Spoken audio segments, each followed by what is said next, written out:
Be cool, be kind, be classy. The cupcakes are sweet and sexy. Have fun and enjoy the journey. Or just have a good attorney. No big whoop, no biggie. She lives near New York City. And not just a YouTube show. When you know, you better grab a straw. Learn about the law. It's cool here in the shade. Sipping motions of lemonade. Cool heads will prevail. Kindness will never fail. Be classy and vastly wise. Oh, Melanie Little is going live. Oh no, where is Melanie? Follow the island's melody. There's a concert within reach. No surprise, she's at Jones Beach. She heard some music far away. Captain Jack Stack Harbor Bay. He sings and his piano plays. Not all sounds are waterways. Speaking Yiddish and Latin, it's not just for Manhattan.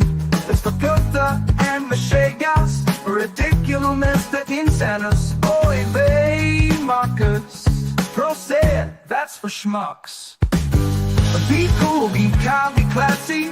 My cupcakes are sweet and sassy. And not just a YouTube show. When you know. Cool heads will prevail. Kindness will never fail. Be classy and vastly wise. Melanie Little is going live.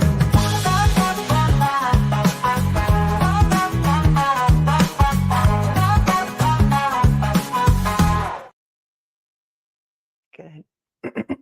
Good morning. Good morning. Testing 1, 2. Testing. Can you hear me? Can you hear me, my friends? Today's going to be a little bit of an ASMR stream. I have a baby sleeping in the room. Not an actual baby, but really, aren't they babies forever? Okay, good. Good. So for those of you who thought you were going to be really bored this morning with some more talk about glass and testing all the glass found at the scene, I think we might have something a little bit more interesting this morning, because it's my understanding that they're taking a witness out of order, and we may be hearing from the brain surgeon. Can a brain surgeon save the Commonwealth today? It might take a brain surgeon, but will it happen? I don't know. We'll see. This is the brain surgeon, Dr. Wolf with an E, who is going to come in and testify that the injuries to John O'Keefe's head were caused by slamming on the rock-hard ground. His name is Dr. AIZIK WOLF. I think he's from Florida. He's not an actual treating doctor, but he is a brain surgeon who operates on brain tumors. And I am hard-pressed to understand why he would want to come on and be involved in this case and perhaps ruin his own reputation by saying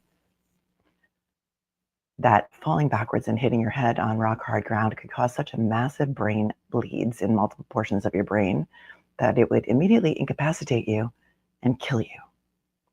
Right, exactly. Okay, mama. No brain surgeon can save them at this point. I tend to agree with you. I tend to agree. So this is going to be interesting. Let's see what happens. Thank you, John Miller, who says, congrats on your grind and hard work getting to 100K subscribers. We don't always agree, but you are fair.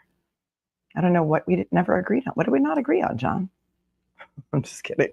I disagree with a lot of people because I'm very strongly opinionated. Because, I mean, if you've been following me for the almost 2 years that I've been on YouTube, you know that I'm not neutral. I can't be neutral. Neutral is boring. Neutral is boring. Fight for something. Fight for something. And here we're fighting for justice because an innocent woman is being railroaded. And that, my friends, is where we are. Let's see what we're at right now. We are at 99,898, which means we're 102 subs away from that silver plaque that I so shallowly really want. Thank you, John. Again, says Dr. Turk, we disagreed on what the verdict should be, but you were fair with me. I understand your thinking of what you thought it should be, but I'm on Karen Reed, 100% on board. Yeah. Well, here's what happened, John. Here's what we found out during the sentencing, and I had a feeling about this, but we didn't know about it at the time that Dr. Turk's jury was out. His ex-wife, her name is Blaze, she was in our chat, and she said that when she was married to Dr. Turk, he choked her to the point where she passed out. So it's clear that this guy who's a doctor who took an oath to save lives perhaps was a serial abuser. And Blaze luckily got away, but Katie McLean did not. Thank you, John. I appreciate you always. Thank you, JJ, for your super sticker. And Mrs. Bouquet is here. Thank you, Mrs. Bouquet. I appreciate you. Proctor's dishonorable discharge has Chaka as a profile pic and says that I'm almost at 100K. Hit the like, subscribe, and share, folks. Let's get her there today. Maybe we're going to do it. Maybe.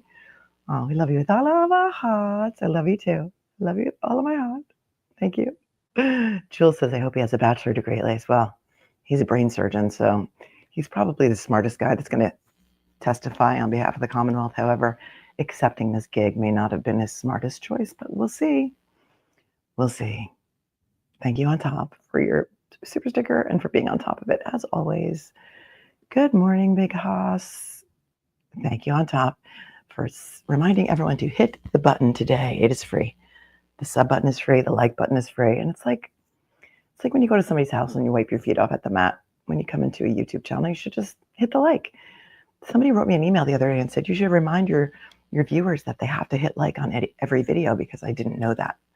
So there are some people who are new to YouTube with this case, and they don't realize that every video has a like button. So thank you on top. And the Goodmans are here. Thank you. We'll see. We'll see. See if we do it today. Thank you, Goodmans. Love you guys.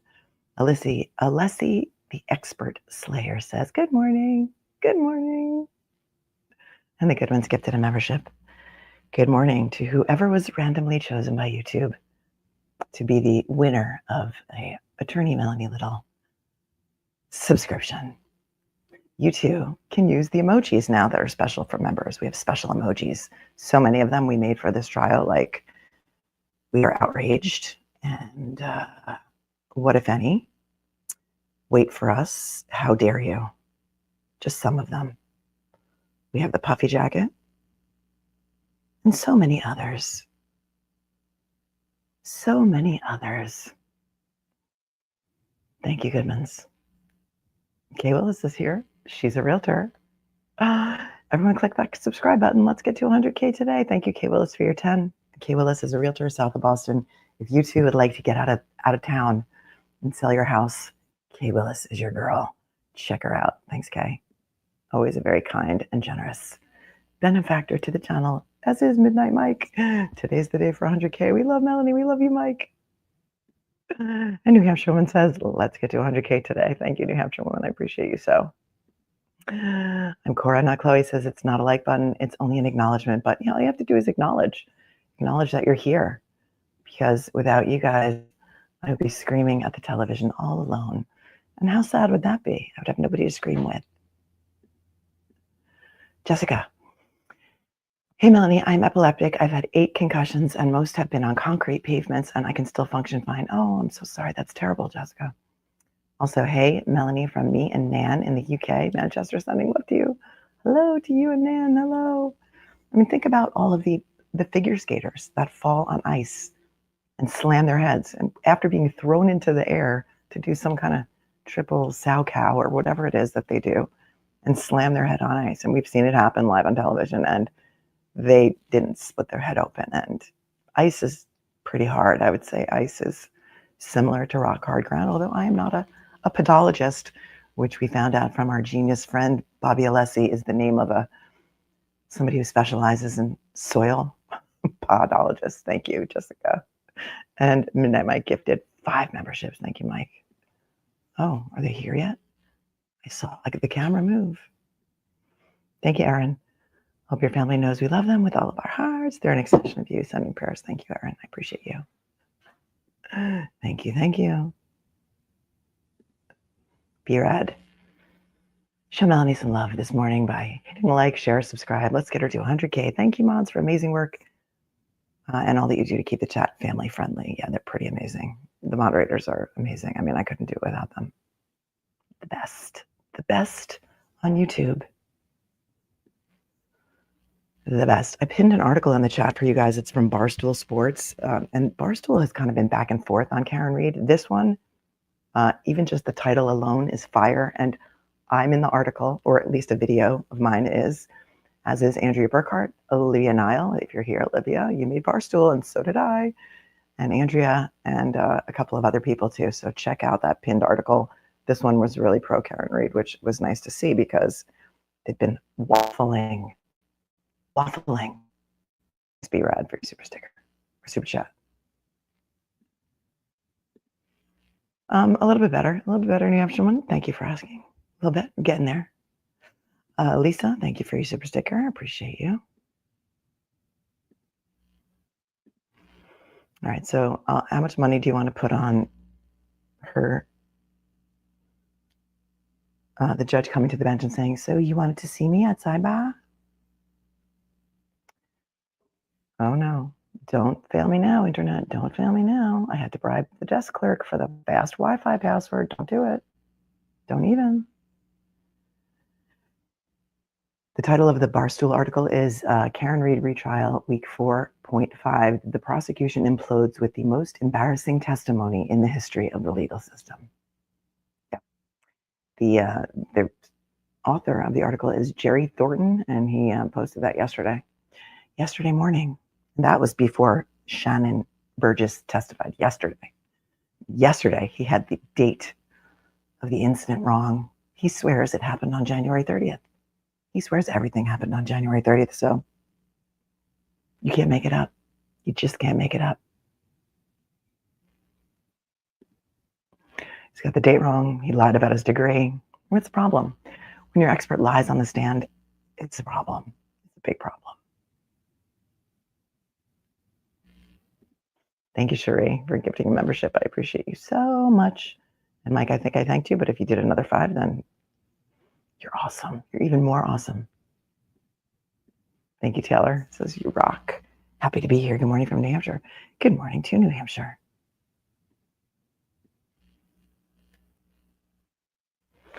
It is 9:06, and we await the arrival of the judge, as always.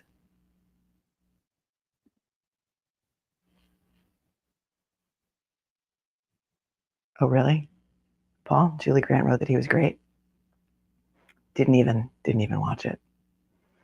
I don't think they're having more motions. I think that they're taking a witness out of order, and I think it's going to be the brain surgeon, Dr. Wolf. I don't know what motions are outstanding, but I haven't heard about the Aruba motion. I haven't even seen an opposition to the Aruba motion, so I don't know. But whatever it is, we're here for it. Oh, Bev's Broomstick says he claims working with Interpol also. Really? Shannon with one N and no BS, but he's full of a whole lot of BS. Yeah. Mm-hmm. Yes, Sarah, 100%. You can tell how bad a witness for the Commonwealth is by how angry Hank is on the redirect, right? And he gets really loud when he has a bad witness. And I feel like he thinks that if he speaks, the louder he speaks, the more people are going to believe him. It's just not true. It's just not true. I don't know. Maybe someday he'll learn that. And Bozzarelli is an OG. He's a day late and $1 short. Oh my gosh, I saw that. Law junkie. Alessi posed in a picture with the glare, flexing muscles, 67 years old and solid muscle mass. Do you guys want to see it? I know you do. I know you want to see it. I'm going to show it to you because it's a good one.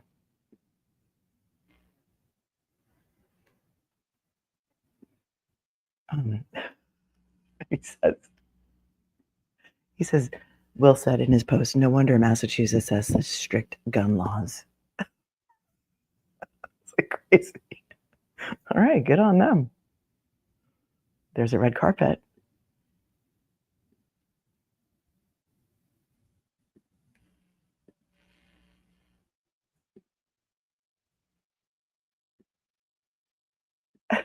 A almost broke an ankle running to her phone to look. Never ran so fast to my phone to look. He or she says. I know he's 67. Hashtag goals, right? Aaron is the president of the Alessi fan club.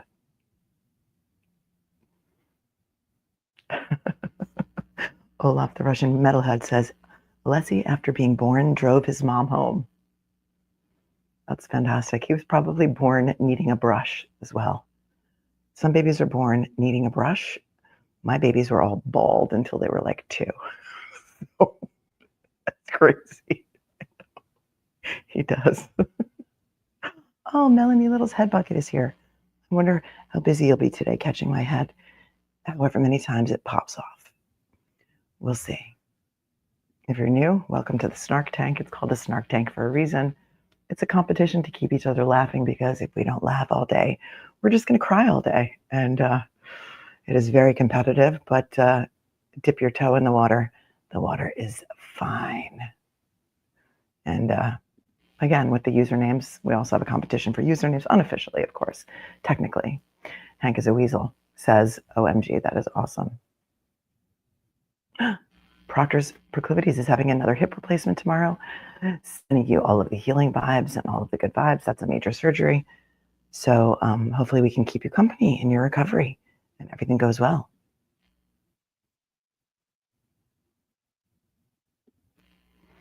What a load of bollocks says, as I understand, Bevy and Hanky are going to signal each other from this day on with Navy signal flats, because why hide it any longer?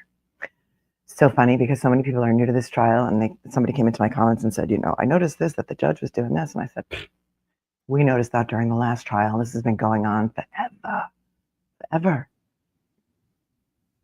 And people thought I was crazy. They were calling me a conspiracy theorist. I'm like, listen, there's a cough and then there's an objection. And it was Lally, because Lally's mommy was like helping him. Thank you, Anne, for your super sticker.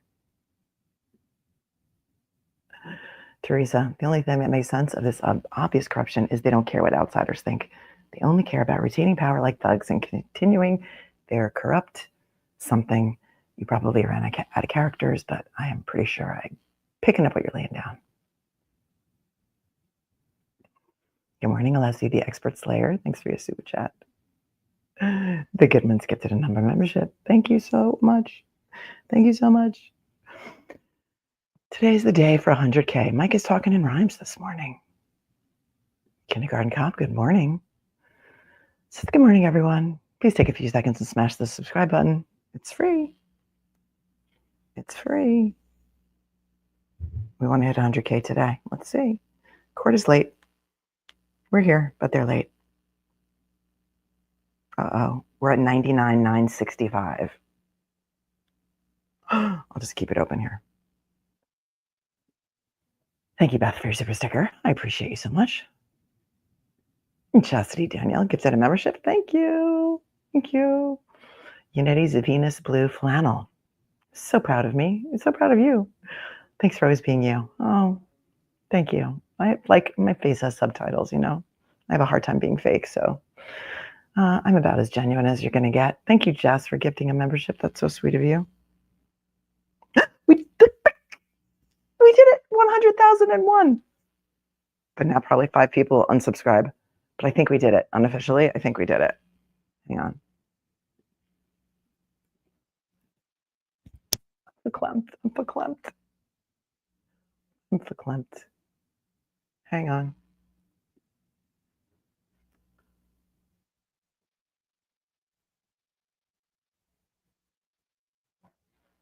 Hold on.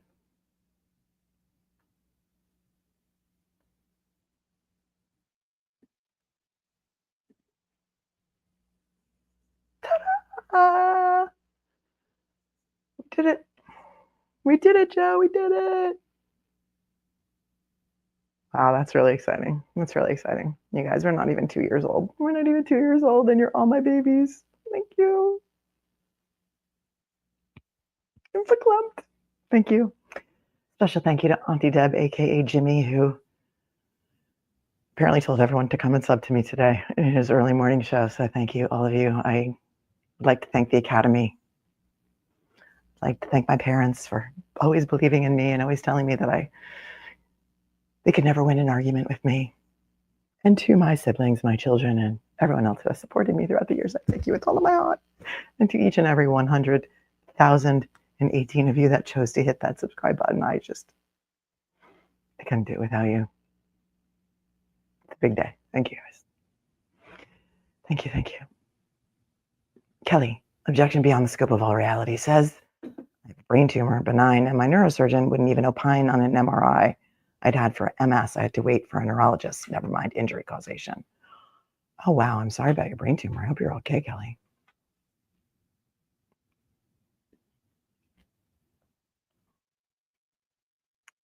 May, we did it, May. We did it. May, you've been here for 7 months. Yay.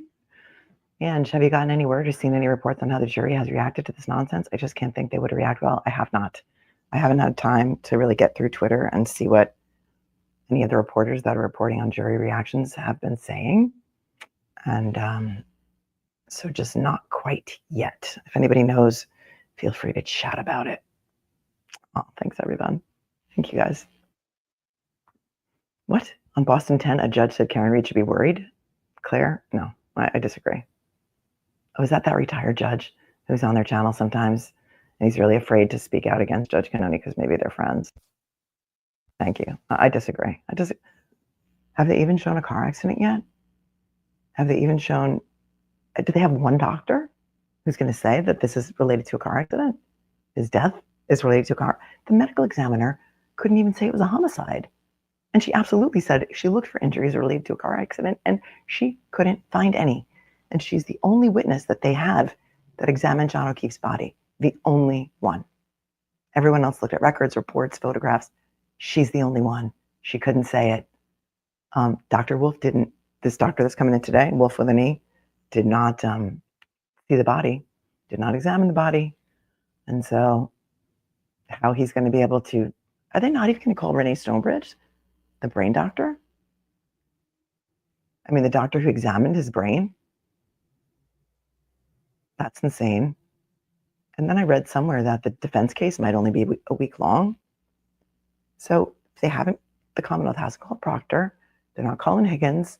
They're not calling anyone else who was in the house that night. They haven't got the text messages between Julie and Ryan Nagel in to say what time Ryan Nagel was outside the house. They've got Karen doing a 3-point turn around the corner on Cedar Crest or whatever road she was on. None of those, the text stream data has dates or timestamps on it. I don't know what to make of it, but I can't imagine that a judge would, I don't know. I'm done trying to figure other people out. You know, you can't really do that. I can't figure out other people, and that's why it's so risky. It's always risky with a jury, but I think a younger jury pool. Somebody said, as it was flying by, somebody said that a younger, thank you, Kelly Reed, thank you, that a younger jury would be more offended by someone lying about their qualifications and their degrees than perhaps, you know, look, in my day and age, you could put anything in your resume because there was no way for anybody to check it. I never did, but I knew people who did. You know, they could have said they worked at, somebody said yesterday, Blockbuster or, you know, another defunct Radio Shack, and nobody could ever check. And you could write and say that you went to such and such college, and they would never know. Because even if you called a college, I don't think they would tell you if someone had a degree from there. It's much easier. It was much easier then to embellish, and now not so much, because there are too many armchair detectives like all of you out there. Good morning, Amanj. Tequila is now my social lubricant. Says, hope you're feeling better. Thank you. I wish I wasn't in the hospital after doula fusion in lower back. Oh, I'm sorry that you had back surgery. I hope you're well. Don't eat too much because after surgery you could be nauseous from all the anesthesia, but I wish you all the best, and I hope that you're on the road to recovery, and sending you all the healing vibes. Thank you so much for your super chat. Prayers up for M. Monge 1967. Molly says, I kept putting headbands on my bald daughter. Yeah, because, you know, nobody can tell unless she's in pink, if it's a girl or boy, right? When your babies are born bald, I know. Sandy, not for expert designation, is on the bingo card. Yeah. Yeah. I mean, this Dr. Wolf, AIZIK Wolf, is highly credentialed. He's a brain surgeon. He operates on brain tumors mostly, but I don't know that his specialty is exactly in this area. He does not diagnose causes of death. And even, remember, Dr. Irene Scortibello, the medical examiner, was asked on cross if she would trust a neurologist or a neurosurgeon to determine cause of death. And she said, no. And that's where they were going with this. That's what Dr. Wolf wants to do. We'll see. Well, their sound isn't up yet, but I saw some subtitles. Thank you, Angelique. Never knew I needed to see that. Let's go, cupcakes. Hit that like. Thank you. Angelique is here from South Africa because you know what? The world is watching. Thank you, Beer in Colin's hand when he fell on ice. See what I'm talking about with the usernames? Beer in Colin's hand when he fell on ice. Well done. Well done. Thank you. Boil Frog gifted a membership. Thank you. Crafty Councilwoman, thanks for your 5. As the mom of 7, oh, God bless you, girl. I just want to say I appreciate your rush to your baby and actually taking, oh, thank you. Sending prayers and good vibes. Thank you so much. Wow, I thought 5 was a lot. 7? Any twins in there? Any twins? Thank you. Thanks, Terry, for your super sticker. Karen Reed is so fucking innocent. Well done. Well done. Melanie Little's aggro massage therapist. Boy, I need you now. I need you now, girl. Where are you? Gifted a membership. Thank you so much. Bridget's been here for 12 months. 100K. LFG. You're the best. No, you are. You guys are. You guys are what makes this channel great. It's you. Thank you, Big Hoss. Thank you. Thank you. It's a very exciting day. Kristen D has 2 sets of twins. Wow. Wow. Nanny Goat had 7 babies too, twin girls. That's awesome. Karen is so fucking innocent. Gifted 5 memberships. Thank you so much. That's a great username. Misty Moo, thank you so much for your super sticker. Nathaniel Brown has been here for 11 months. Another OJ. Congrats. Thank you so much. Thank you, Kelly. If Chloe bit, you must have quit. You guys are amazing. Mr. Crosby's orphaned methodology. Thank you. Thank you. Thank you. 5 months just flew by, didn't it? To think we did this exact same trial a year ago, but it was so much different last time, wasn't it? So much different. 9:21 and no sign of the judge yet. So we can just keep chit-chatting. Abnormal Mom, thank you for your super sticker. And on top, all the congrats. You're top tier every second. Thank you, on top. I appreciate you. NFA Kai. Woo, 100K. Congrats, Melanie. Thank you for keeping us on the semi-sane end of this insanity. We love you. Appreciate it. I do. I love you guys even more. I love you with all of my heart. David Johnson gifted 10 memberships. Thank you, David. Super sweet of you. And RW also says congratulations, and we love you from the bottom of our hearts. Thank you. Michelle's been here for 11 months. Best trial show on YouTube, she says. Thank you, Michelle. Thank you. So many of you wrote to me when I was out on Monday, unavoidably. And I did try and post it so you guys would know, but so many of you said, I tried to go somewhere else and I just couldn't take it. It makes me realize how much we miss you, and that was very, very, very sweet. I appreciate it so much. Allie Not McCabe says, congratulations. Thanks so much for all you do. You're appreciated more than you know. Oh, thank you, Allie Not McCabe. There's another person who's not going to be called Allie McCabe. Think about all of the people in the house. Think about the Kolakithises. They were some of my favorite witnesses last time. Clearly, they're not going to call it Lucky Loughran. I hope the defense does. In addition to Nicholas Barros, the Dighton police officer, who said the taillight was cracked, not totally broken. I mean, was anybody even asked if they took a picture of the Karen's taillight when it was allegedly shattered? Crazy. Thanks, Allie Not McCabe. Thank you, B-Rad. Thank you, Karen C. from Kentucky. Thank you, Janet. Thank you, Janet. Damn it, Janet. Let's do the time warp again.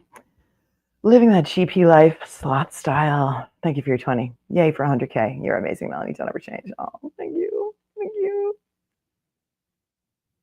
you. Red's daughter, way to go. 100,000. We love you and all that you do. Dealing with us, dealing with your own stuff, and yet sitting here and whispering just for us. Maybe I should whisper all the time. Maybe that would be better than blowing your ears out constantly with my outrage. Thank you, Red's daughter. Thank you, Mark and Cindy Hoskins. 9 months flew by. Angelique, thank you. From South Africa. The entire world is watching. And I'm curious to hear from those of you who are new to this trial for the first time and what you think and whether you understand what's going on here. Do you think the jury understands what's going on here?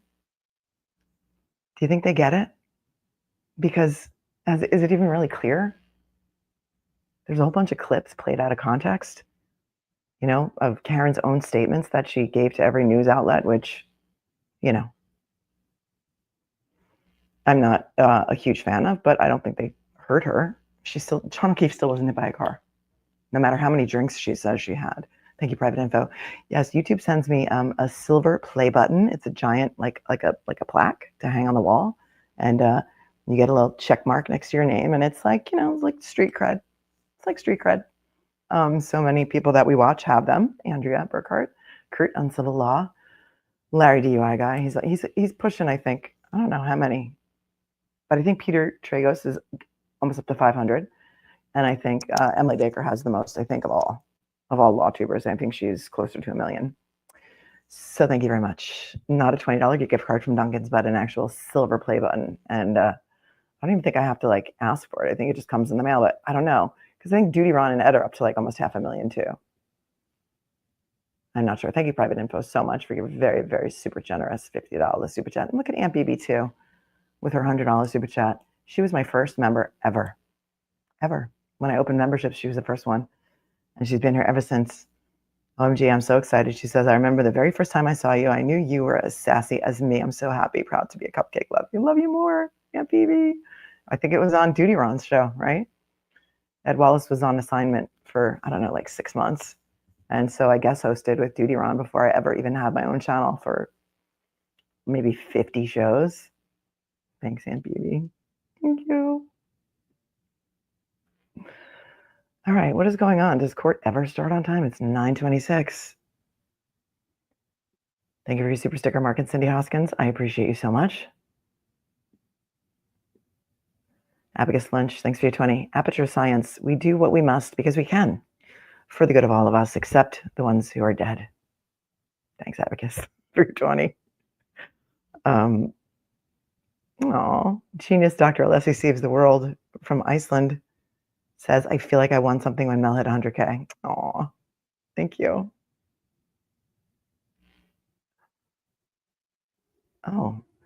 Alicia says the news is reporting a large police presence in Canton.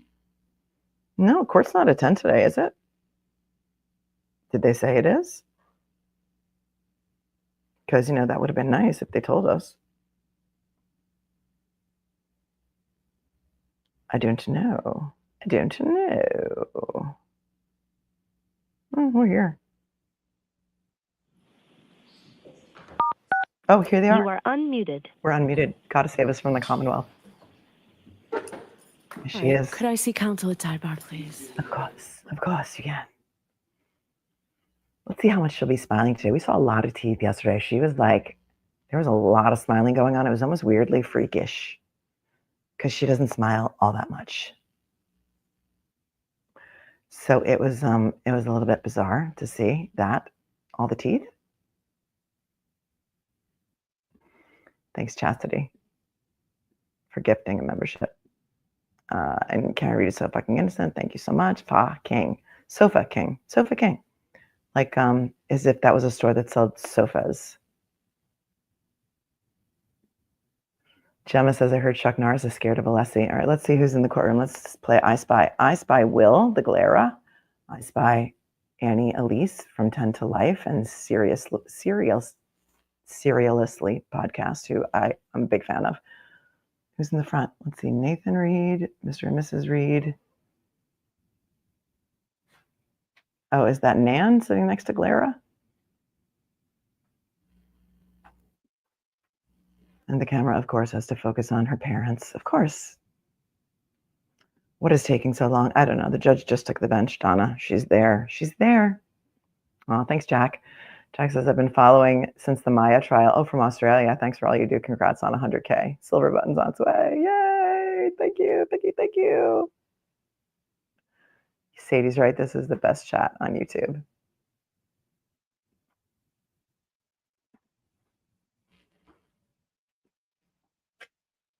Excuse me for 1 second.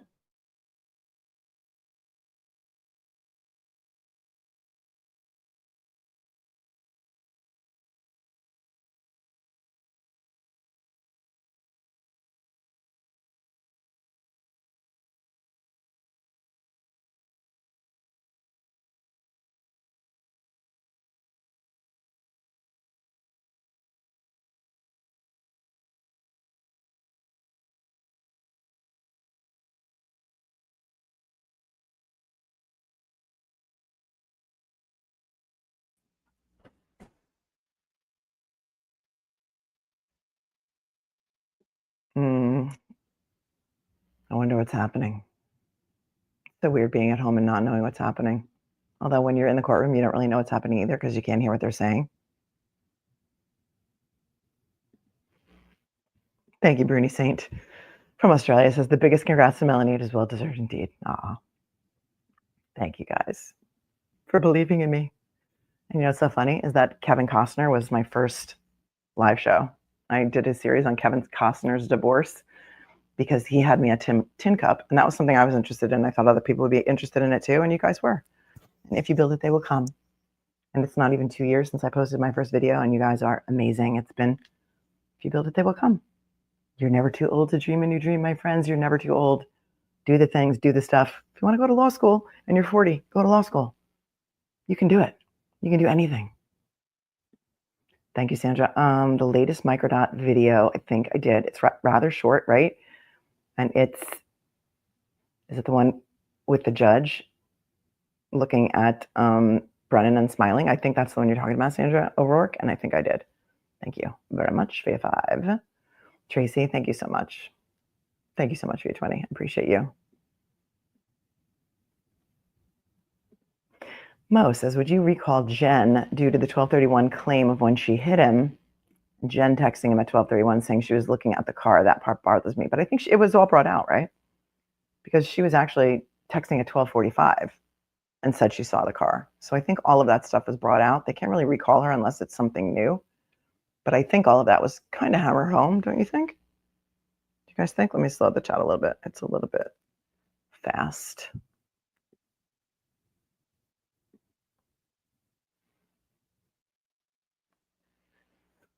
All right, so let's bring the jurors in, please.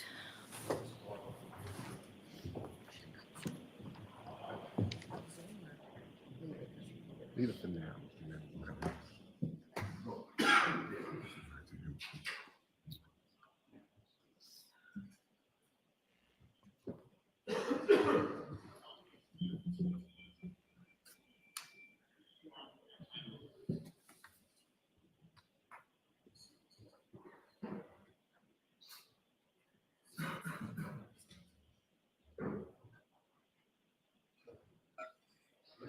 Thank you, Letteros Pepetero. Is an OG. Thank you. Oh, she says, I've never seen anyone hit the 100,000 as fast as you did. Love ya. Love you too. Thanks, Letteros. Pepetero for you 10.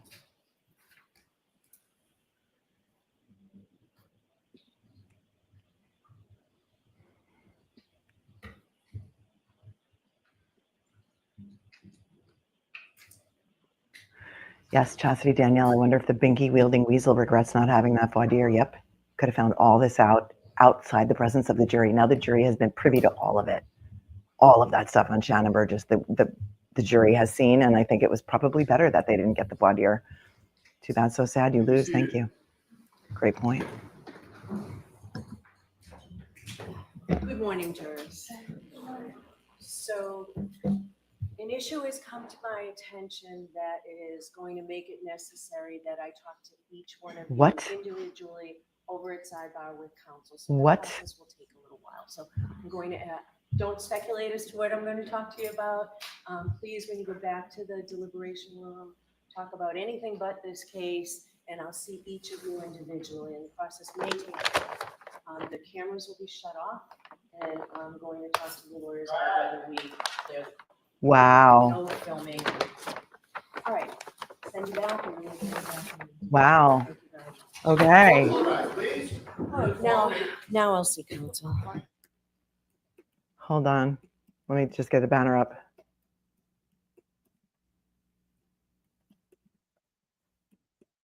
The fix is in. The fix is in. First thing the judge says when she comes to the bench is that an issue has come to my attention, jurors, and I'm going to need to speak to you each one by one at sidebar. Do you remember the last time this happened? Oh, well, I do, because I was in court that day with Mark Betterow, and there were like 4 jurors that were brought up to sidebar, and the camera person got a juror on camera by mistake, and so they had to turn off cameras for the rest of the morning. I'll never forget this because Jessica Hyde was thank you, Sandy Barth. Jessica Hyde was testifying, and they did her really dirty with a Zoom feed up her chin, and it was like the worst angle ever for any witness that ever testified on any trial on television ever. And a bunch of jurors were brought in one by one, and then eventually one of them was excused, and we didn't know why. And this was like mid-trial. And then at the end of the trial, as we know, because it was brought up in motions, a very pro-Karen Reed juror was thrown off the jury before closings, like 10 minutes before closings, because Trooper Fanning told a guy who told a guy who told a guy who told a court officer that one of the jurors was seen a month prior at the American Legion Hall drinking and talking about the fact that she was on the jury. No hearing was held. She was questioned and she said, I don't really remember if I was there, something as such like that. And she was tossed. And here you go. Here you go. It's going bad for the Commonwealth. Train wreck, even according to Barstool Sports, who has been very, very, very on the fence about Karen Reed. In fact, Dave Portnoy has said things about thinking Karen Reed is guilty, if I'm not mistaken, right? Not really knowing anything about the case, by the way. So now that things are going horribly for them, is it starting? Have the jury? I mean, I had always thought, perhaps, maybe in my own opinion, that perhaps the jurors were being followed last time. How else would somebody know that this person was a juror at the American Legion Hall, which, by the way, you have to be a member of to get in? It's like a private club, right? It's not like anybody can just go in there. It's not like you're in public at CF McCarthy's. Yeah, I've been waiting for this too, Alexandra. I've been waiting for this. And we'll see what happens. We'll see if someone gets excused. We'll see if they're absolutely pro Karen Reed, because that is my opinion. And we will see.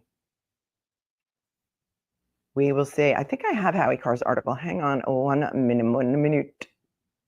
1 minute. Hold on.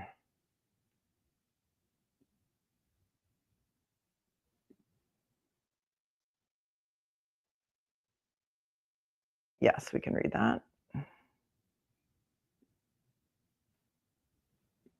That'll give us something to do. It may take a while. She's going to question each juror individually because, of course, she is. How long did we really think it would take? How long? This long. It's taken this long. Let's see what Howie Carr has to say this morning, because we're going to need a laugh. From what I hear, from what has been reported with in the courtroom, is that most of the jurors are laughing during testimony. And so that seems to be good for Karen, right? Well, we'll see. We will see.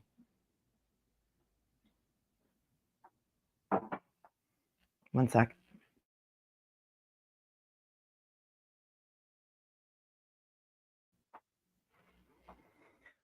We'll see what happens, but it seems that it's going to take a while. All right, here is the Howie Carr's column from this morning. May 21st, is that today? Today's Wednesday, May 21st, 2025, for posterity. And all of the jurors are being questioned by the judge individually because something has come to her attention that causes her probably grave concerns. She didn't exactly say that, but yeah, apparently exactly what I was thinking. And I knew this was going to happen. I had a feeling this was going to happen sooner rather than later, and rather than later. So we'll see. We'll see who gets dismissed. I don't know that anybody has been pro-Commonwealth, so let's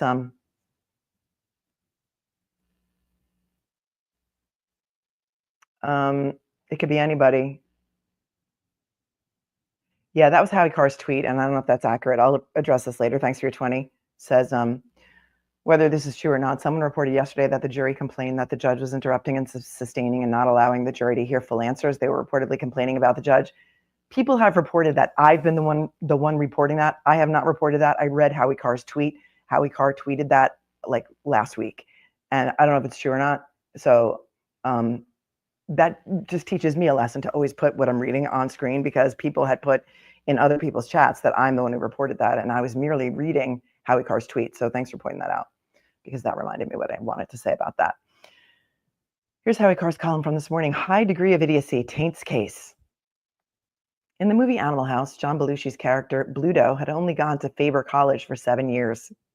Turns out Bluto was a world-class scholar compared to the prosecution's latest expert, in quotes, witness.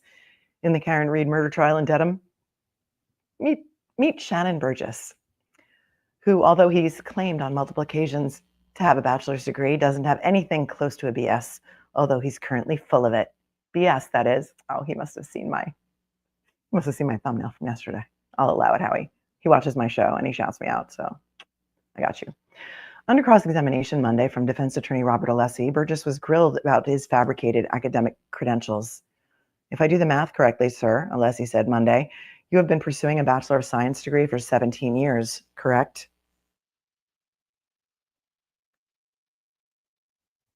That's correct, Burgess said in his Alabama cracker accent. Alessi, and you have not obtained it as you sit here today? Burgess, that's correct. Alessi, and yet there are various documents that we've seen that state that you obtained the Bachelor of Science, correct? Burgess, again with errors or misinterpretations. Whose errors? Whose misinterpretations?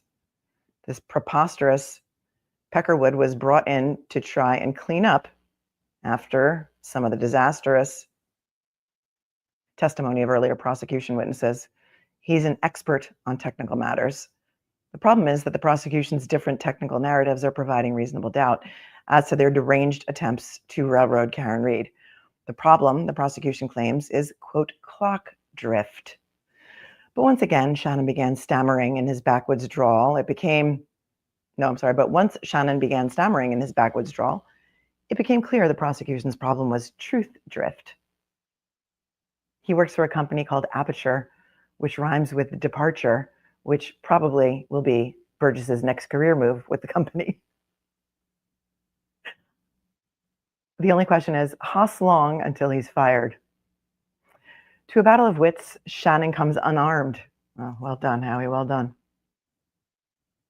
As embarrassing as his sworn testimony about his college career was Monday, Burgess doubled down on redirect. He was being questioned by mob attorney Hank Brennan, now serving as, quote, special prosecutor for corrupt DA Meatball Marcy.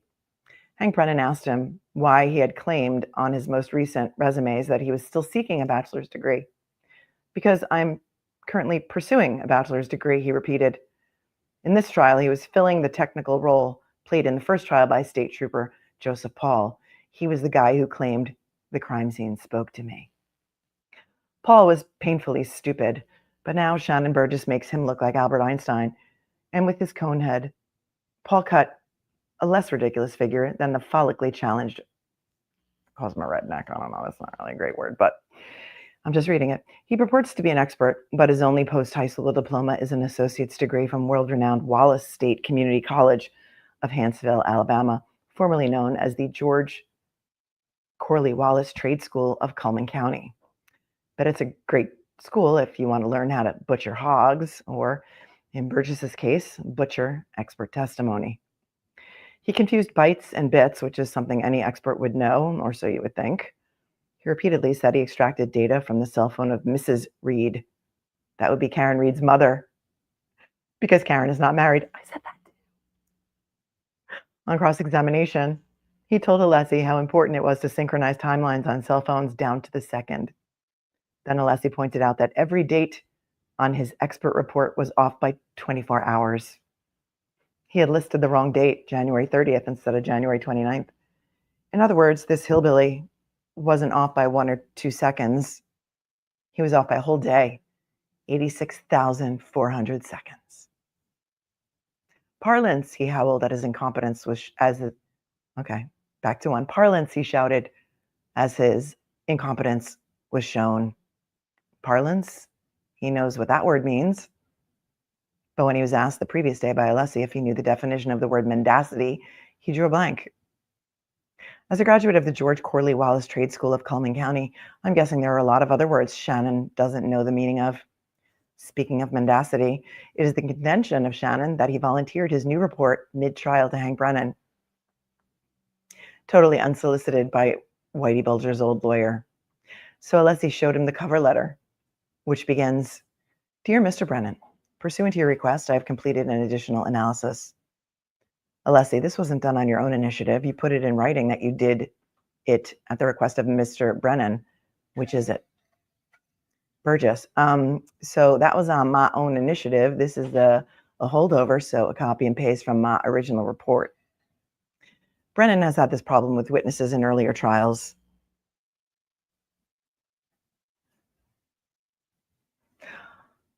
I've told you about how he used a drunk ex-FBI agent named Robert Fitzpatrick in the Whitey Bulger trial. That G-man lied himself into a 6-count perjury indictment. Obviously, Brennan is not real good at witness background checks. Burgess's veracity problems didn't rise to the perjury level. He's just a fork-tongued cracker clown, but Brennan did try to dig him out from under his torrent of resume lies. Brennan tried to point out all the successful Americans without college degrees. Oprah Winfrey, who does have one, Steve Jobs, Bill Gates, etc. In fact, do you remember, I'm breaking from this to tell you, he called him Stephen Jobs. Stephen Jobs. Of course, none of them ever felt the need to lie for decades about their academic credentials, nor do they hold themselves out as technical experts. Brennan asked Burgess about when one of his fraudulent resumes had been written. It would have been maybe 10 years ago. That's the way it's written. I'm just really, it's pretty funny. He asked who had filled out the phony baloney resume.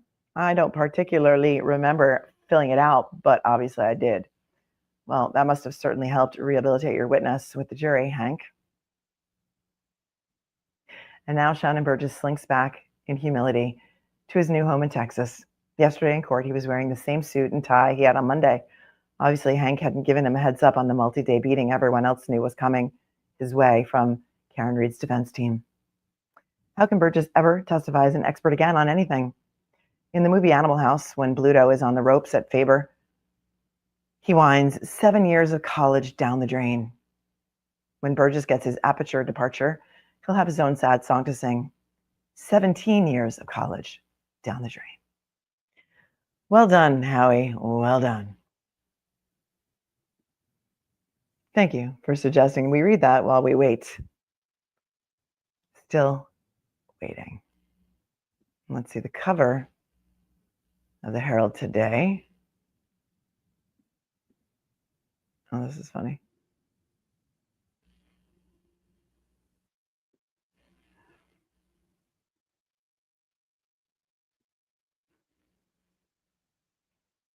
Ridiculous. It's got a picture of Karen. It says, expert witness flubs resume. It's all BS, says Howie. Well done, Howie. Well done.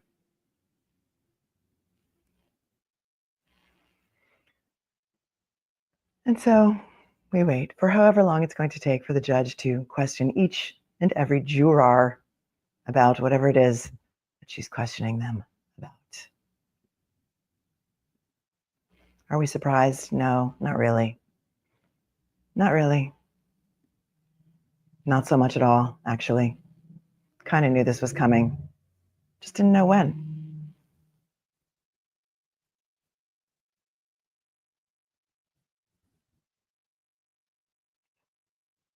Oh, look at Megan says, I've never sent one of these, but just want to say congratulations formally. Thank you. And here's Zoe B. For 7 months has been here.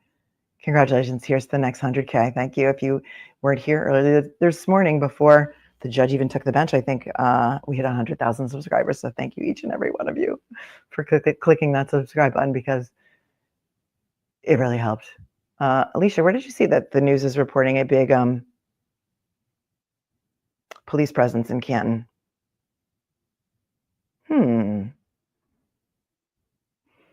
Thank you. My degree is pending too for becoming a member. Oh, on top says, I actually got a tear in my eye. So proud of you. Oh, thank you. Thank you, Terry, for your congratulations. The Alessinator. Congrats. Can't wait to watch the Alessinator obliterate all the Commonwealth's fake experts live and direct. Love you and congrats. I'm so happy you made 100K. Thank you so much. Thank you. Thank you. Thank you, Jen D, for your congratulations. Says I make her laugh every day. Thank you. Salt Life Ma. There's definitely going to be a meme for the non-spend Melisa. Alessi, thank you, Salt Life Mom, for your 10. And Midnight Mike coming in and gifting another 5. Thank you so much.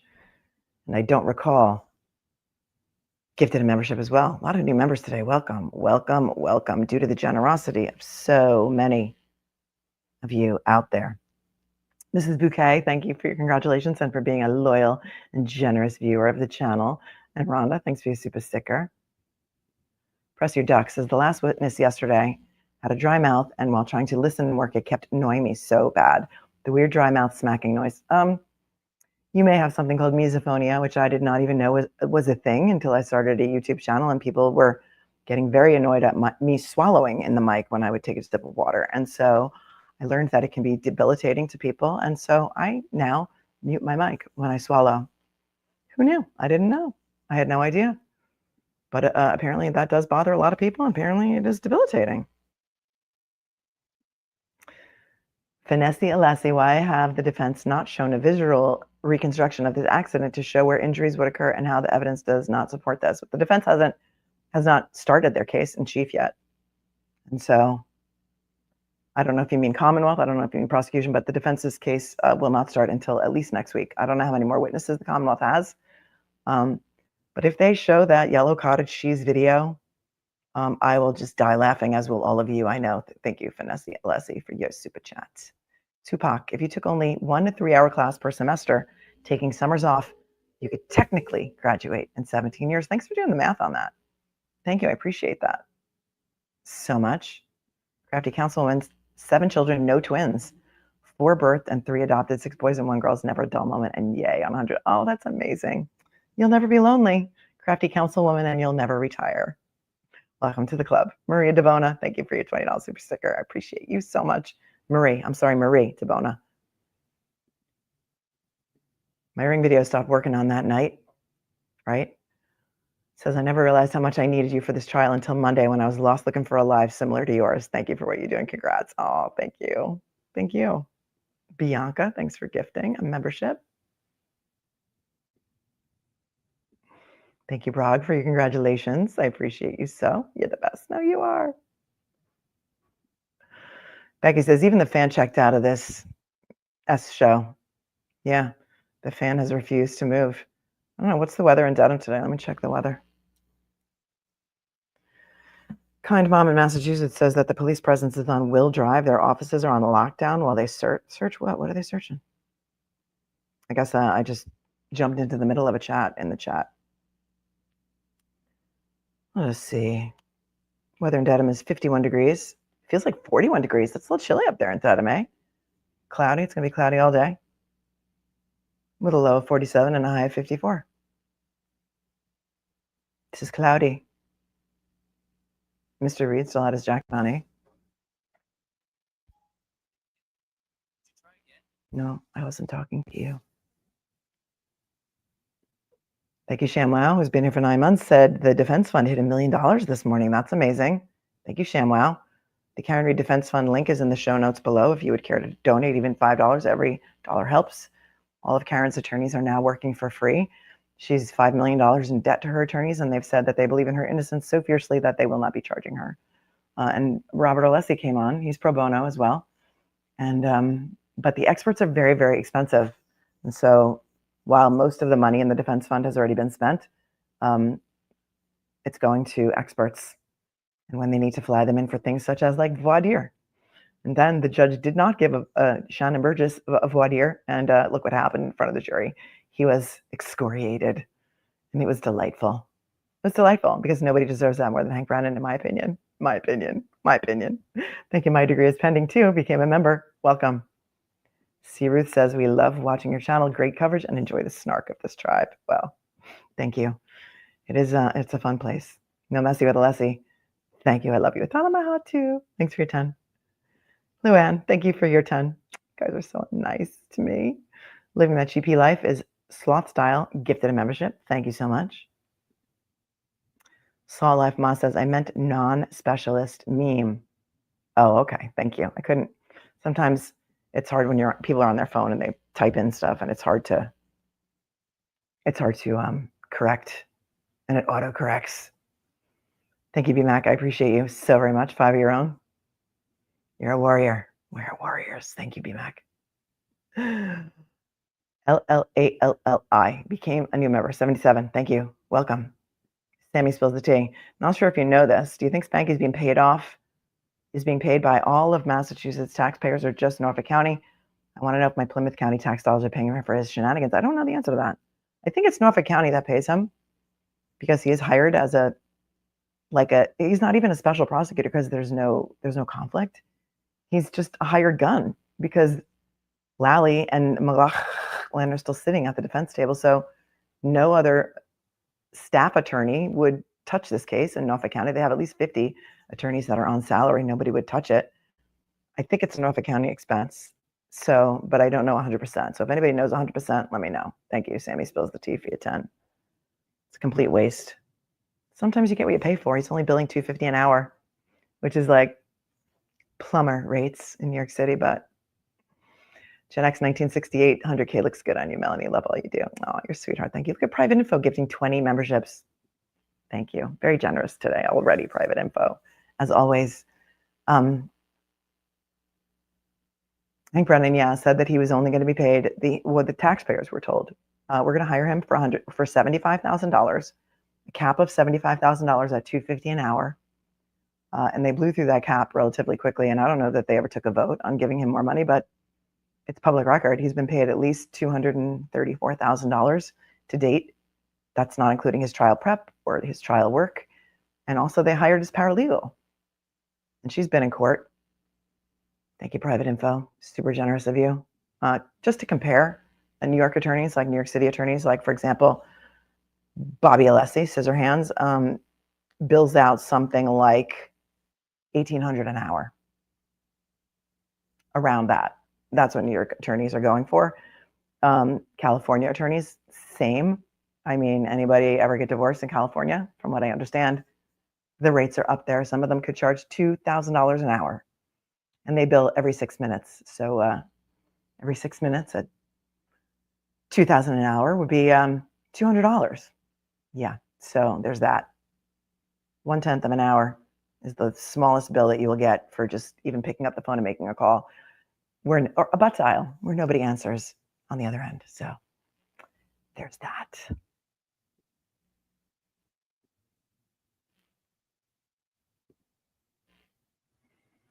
Oh, well, that's interesting.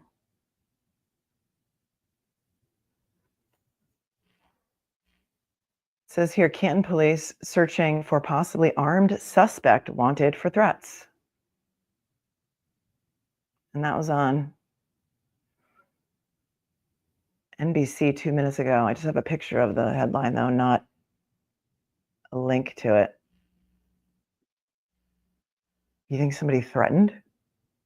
I don't know. I don't want to spread any rumors, but yeah, let me just show you the screenshots so you can just say that I was reporting that. But it's not really me. It's not really me. It's really actually NBC who's reporting this. So here's the receipt on that.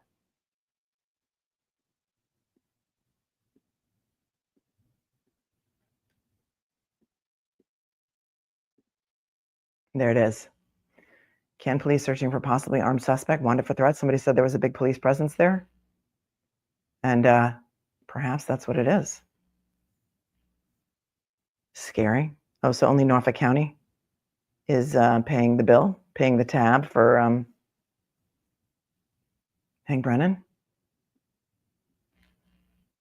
If you're just joining, we're sitting here because the judge has found out something about the jury and she's decided to question each and every juror separately at sidebar. And it may take a while, she said. So thank you, Jess, for congratulations. And she says, as a Massachusetts lawyer, I love your coverage. Thank you. Kelly Reed is here. Thanks, Kelly. Thank you, Kelly. Congratulations on 100K.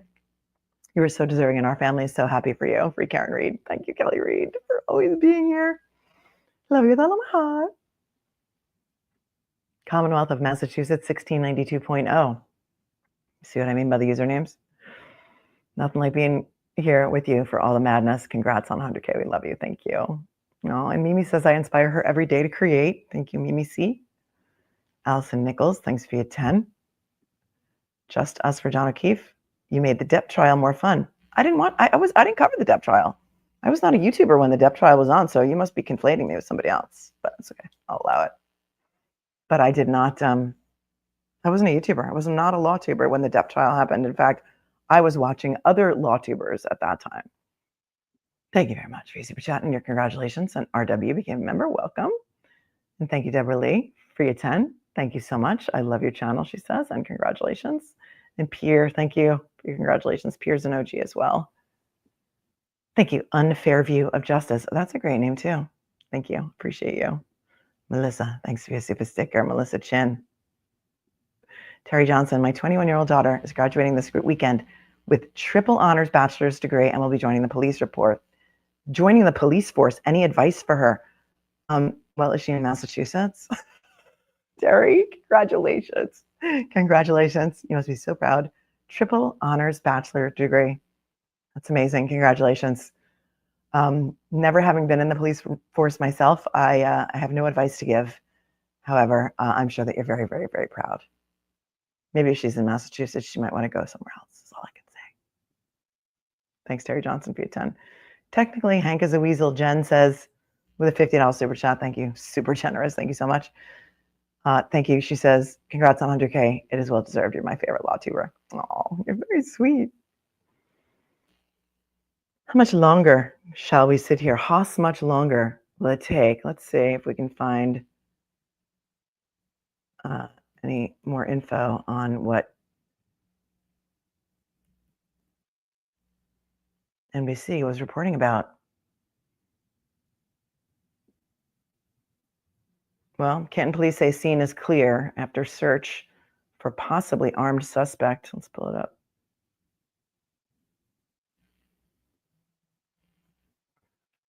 Canton police say scene is clear after search for possibly armed suspect. And here's a picture of somebody in a hoodie.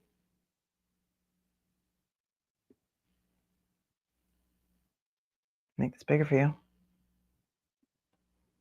Does anybody recognize that person? Police in Canton, Massachusetts say the scene is now clear after a search Wednesday morning for a subject wanted for threats who they said could be armed. One sec. In a social media post just before 8:30 a.m., Canton police said there was a large police presence in the area of Will Drive as they looked for a subject wanted for threats. They said the individual may be armed. Photo was released by police of a person they believe to be the suspect, who appeared to be wearing dark pants and a dark hooded sweatshirt. That could be anybody. Dr. Welcher. Jen in ninja mode, says Trisha.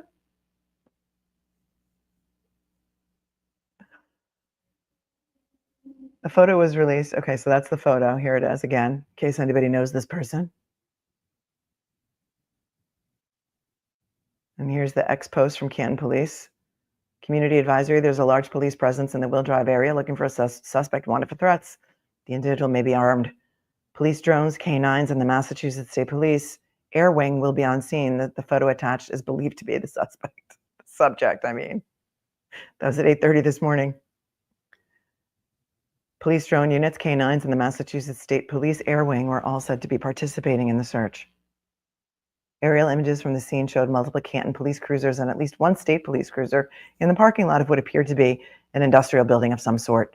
A drone was also seen being deployed. In an update around 9:15 a.m., Canton police said the Will Drive scene is now clear, but released no additional information.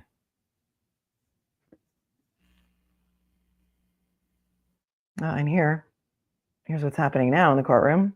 Watch, judge clears courtroom to speak to jurors one-on-one after issue in Carr retrial.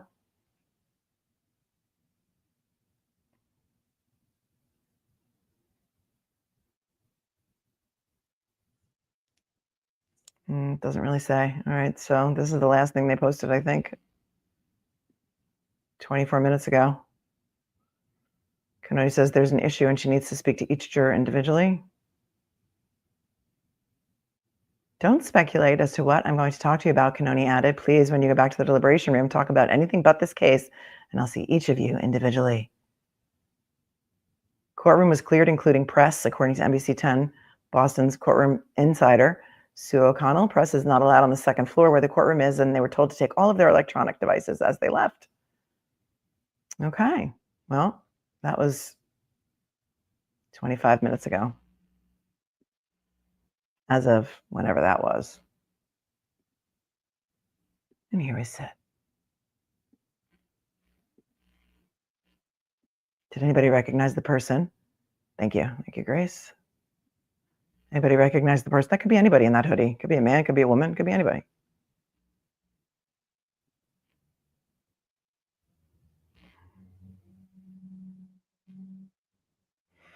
Thank you, Mr. Cosby's orphan methodology, for hanging out with me for 5 months, and for your congratulations, and Margaret for hanging out for 11 months.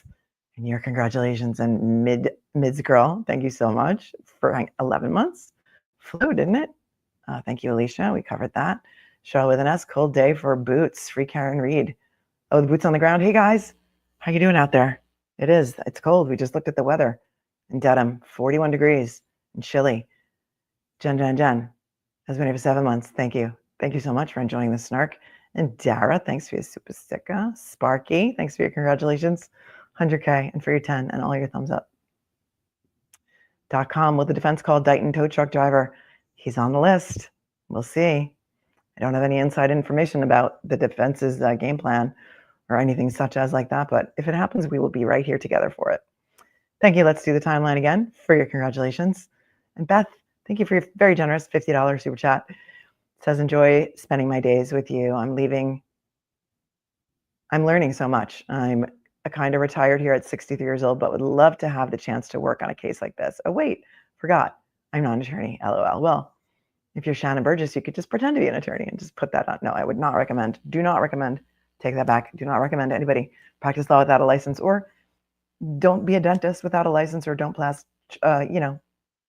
conduct plastic surgery, perform plastic surgery on people without a medical license or anything such as like that. But it's never too late. Thank you, Beth. That was super generous of you, and I appreciate you so much. Karen O'Neill, thanks for your super sticker. I appreciate you. Kathleen, thanks for the 10. Congrats on 100. Hope it was. Oh, I missed you on Monday too. Thank you.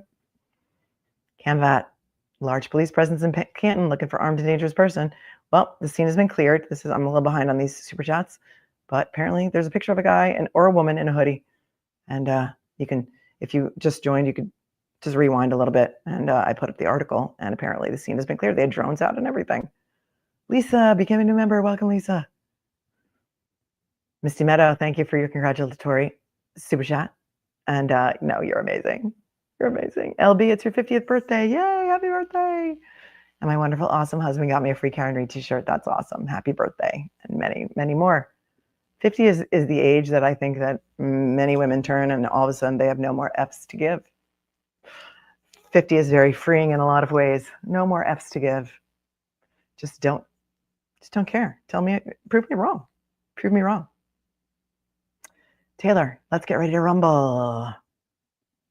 Thanks, Taylor. Kim, super awesome to be here. I'm watching you hit that 100K. Thank you. Thanks, Kim. Christy, a painter's daughter, has been here for 13 months. Thank you. Thank you for congratulating me. I wouldn't be here without you. I'm on Shay Mel. I forgot to say congrats on your silver plaque. You're awesome and give us great content. Oh, thank you so much. And again, I hope you have a fast and swift recovery and painless. Cats Meow, followed you since your first time on duty, Ron. You're one of the best. Oh, you're the best, Cats Meow. You're the best. Thank you for your 10. All of AJ's Nichols is here. Wow, talking to the jurors. Was Tully involved? I'd love to know. Well, wasn't it Fanning? Well, Fanning was last time. Could be. Tully's been involved in everything else in this case. Everyone, I think almost every witness has mentioned Tully this time, yeah? I think so. Stephanie Park, $100 super chat. That is incredibly generous. Thank you so much. $100 for 100K. Love your snark and quit. I'm 45. I've been a nurse practitioner for 20 years. Now headed to law school in the fall. That's amazing. See, you're never too old to dream a new dream. Thanks for inspiring me. Any law school advice? Yeah, you're going to ruin the curve for all the younger kids. So just be prepared for the hate. But you're going to do great. You're going to do great. Older students take law school so much more seriously. And so I think you're going to do amazing. Some people find it very helpful to join a study group and to find other people to study with. For me, that wasn't the thing, but a lot of people do that, and they have a lot of luck with that. It's a lot of reading, so be ahead of your reading and learn what your professors do at the beginning of the year. I had a professor who had a deck of cards, and each student's name was on one of the cards, and he would shuffle them, and he would pull a card out of the deck. And he would say, Ms. Little, stand up. Tell me about the case of Roe v. Wade. And you were put on the spot. And it happens a lot. I had another professor who would go down the row. So you knew if you started on the row that you were in, I'd always sit in the middle of the row and I would count which case I needed to read before you got to me. So hot tips coming in, Stephanie. Congratulations. That's amazing news. And thank you so much for your generosity. Kelly says Spanky is losing. So here we go with the BS. 100%. 100%. Kelly, Alessi did too good of a job. Bev is putting the kibosh on a potentially not guilty verdict, in my opinion. Let's see if the defense, if they're going to try and kick off somebody who's pro Karen Reed, if they're going to demand a hearing, some kind of evidentiary hearing, because this happened last time and no hearing was held. And there could have been potential jury tampering last time. Helene says, if they dismiss a juror, can the juror talk about the reason for dismissal to the press and public? It depends on what the juror's instructions are from the judge, but I think they're free to speak if they want to, because they're done. They're done deliberating, and she can't prohibit them from speaking. So, but who knows with Massachusetts rules? But my gut tells me yes, they would be able to speak to the press and the public about it. Allison just signed up. Love your show. Thanks, Allison Nichols. I appreciate you. Brian says, did you see the arrest of Erica when someone was filming and Lang was trying to block her? Lang or Lank? I saw something about it in passing, but not the whole entire video. Thanks, Brian. Maybe if we need something to look at, I'll go and take a look for that.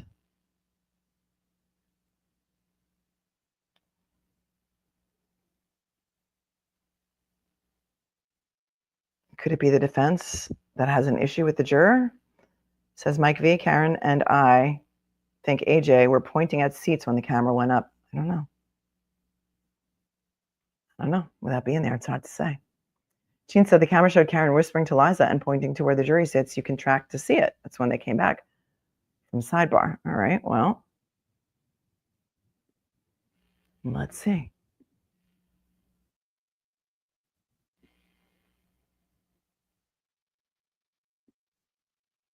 Let us see.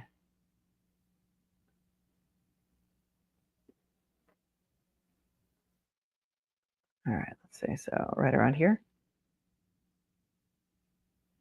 Let's watch and see.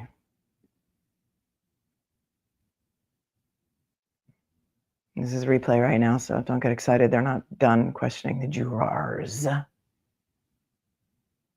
Let's watch when they come back. Melissa F., I can see you. I can see you. Let's see what happens when they come back.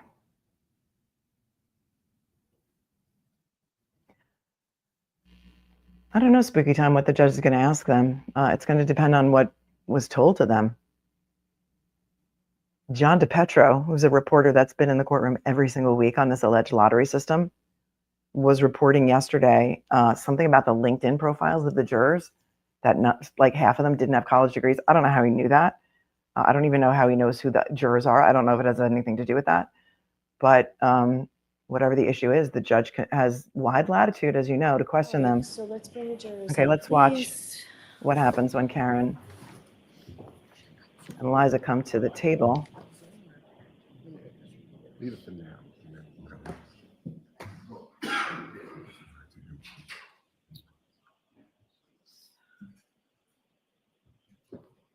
Because you eagle-eyed scouts didn't miss it. You didn't miss a thing, you guys.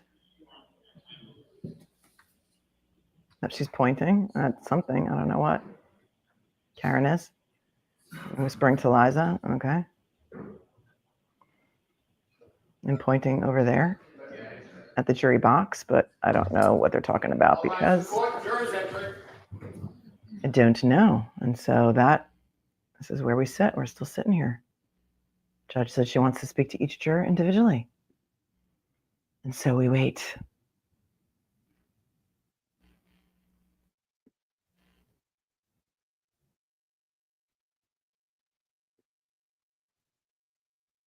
Thank you, Jean, for pointing that out. Thank you, Chris G. Congrats to the best. Well deserved. You have no idea how much joy you bring to everyone. Oh, thank you. I'm dealing with severe lupus flare up, and you make my days brighter with your humor and positivity. Thank you. I hope you're feeling better soon, Chris. I hope you're feeling better soon. That's nothing's worse than that. Scooter 54, thanks for your 10, says Kim Jong Kanone. I started that. No, I didn't. I'm not taking credit for that. Somebody else started that in the chat. Karen, thanks for hanging out for 4 months. Says, congratulations. I'm so proud of you, girl. You got the absolute best. Sending love from New Hampshire. Thank you. Thank you, Laura R. Free at 20. I appreciate you so much. Melissa from Australia says, good morning. Melanie Moz in chat. I didn't realize how much you're part of my everyday until you weren't here. Grateful for you. I wonder how Brennan's going to disgrace himself today. Well, we'll see. We've got a long day in front of us. It's supposed to be the last full day of the week. There's supposed to be a half day tomorrow, no court Friday. So we'll see.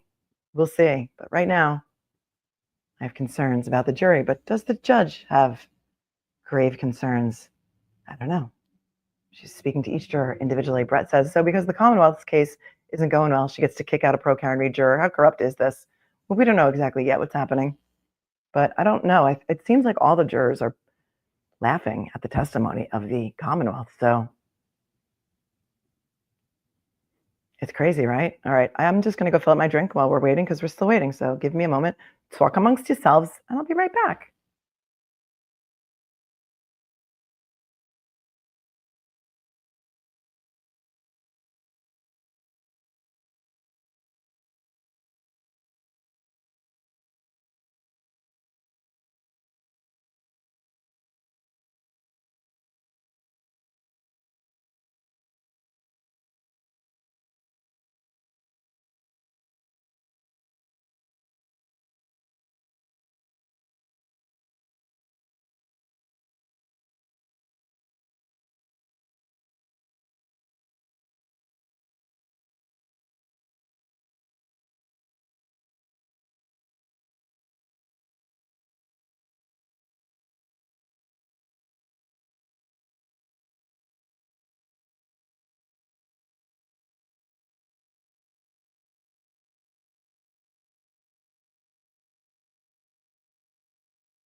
Okay, we're still waiting. So apparently the fan is not on today because it's cold. It's cold in Dedham, so no fan. Nothing to watch. Fire on acid. I can question jurors about rumors, but not when they claim they acquitted her. That's right. Well done. Well done.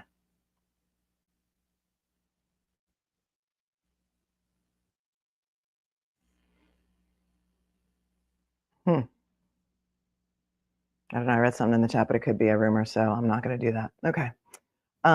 Midnight Mike. Thanks, Fire on Acid. One thing leads to another. The fix. One thing leads to another. That's a good one. Thanks, Mike. Defense driving that train over the Commonwealth. Yeah, that's little Casey Jones. Sue said the press was all removed from the room. Yes, thank you. Thank you. Brittany Saint, so is this why Corrupt Bev wanted so many backup jurors? Thank you for tuning in from Australia and for your opinions. And it's a good time to point out that my viewers' opinions are not always my opinions, but sometimes they are. Thanks, Brittany Saint. Yeah, there's 18, 9 women, 9 men. So there 12 will deliberate, so there's 6 alternates. Ted Daniels said everyone had to leave the second floor. Thank you, Susan. I think I read that to you guys on Twitter. Christy has been here for 10 months. If they are pro Karen Reed, she will strike them, says Christy McCoy. Thanks, Christy. Let's see. Ted Daniel, I guess, is in court today.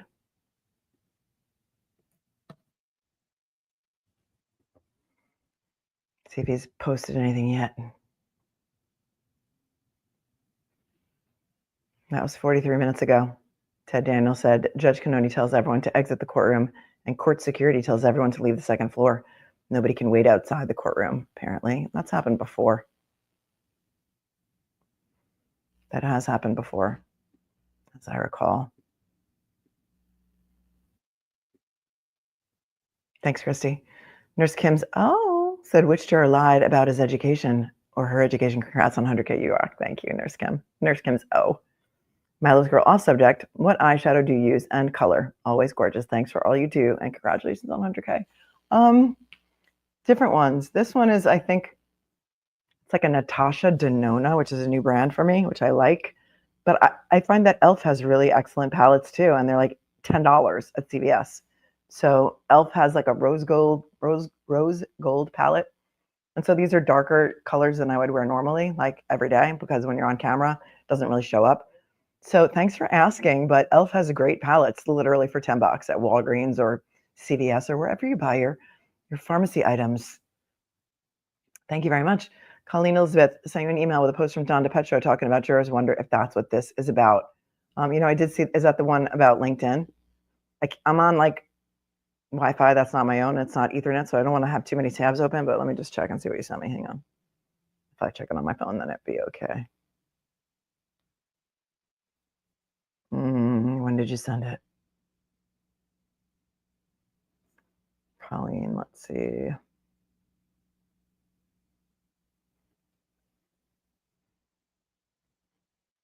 I have about 700 emails today. I don't see it.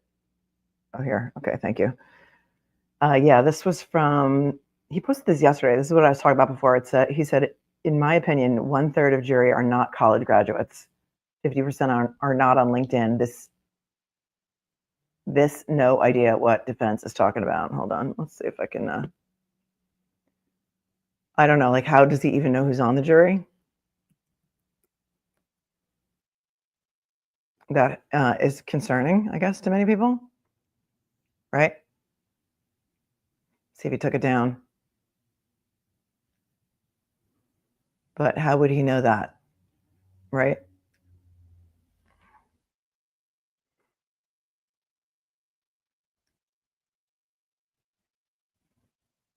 Let's see.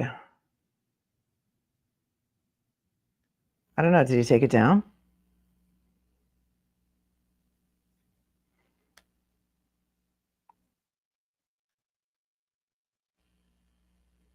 I can't find it like in his feed, so I don't know.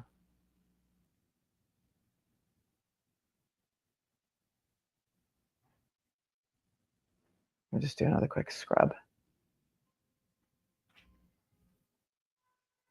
Maybe he took it down.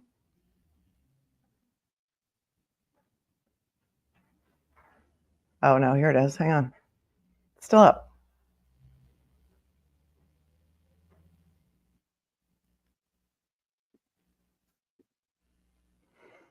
This is from yesterday, 9:51 a.m. In my opinion, 1/3 of the jury are not college graduates, 50% are not on LinkedIn. This no idea what defense is talking about. Thank you, Colleen. I don't know if that's what it's about, but I suppose it could be. Because how would he know who they are and whether or not they have LinkedIn profiles? I don't want to speculate. Could be somebody at the American Legion Hall told somebody something who told somebody something.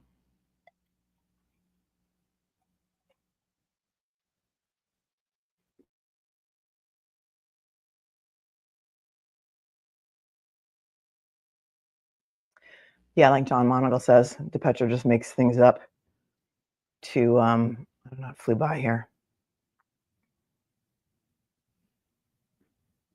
To try and defend Hank.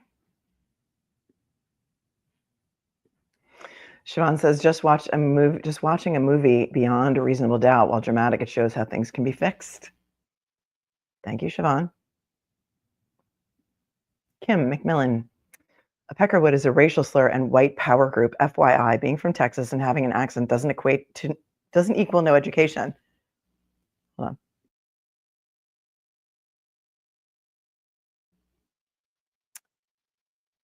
Shannon Burgess is a liar, but calling these names seems like low-hanging fruit. I agree, Kim. I agree. I had never heard that term before, and so that is Howie Carr. I didn't write that. Yeah.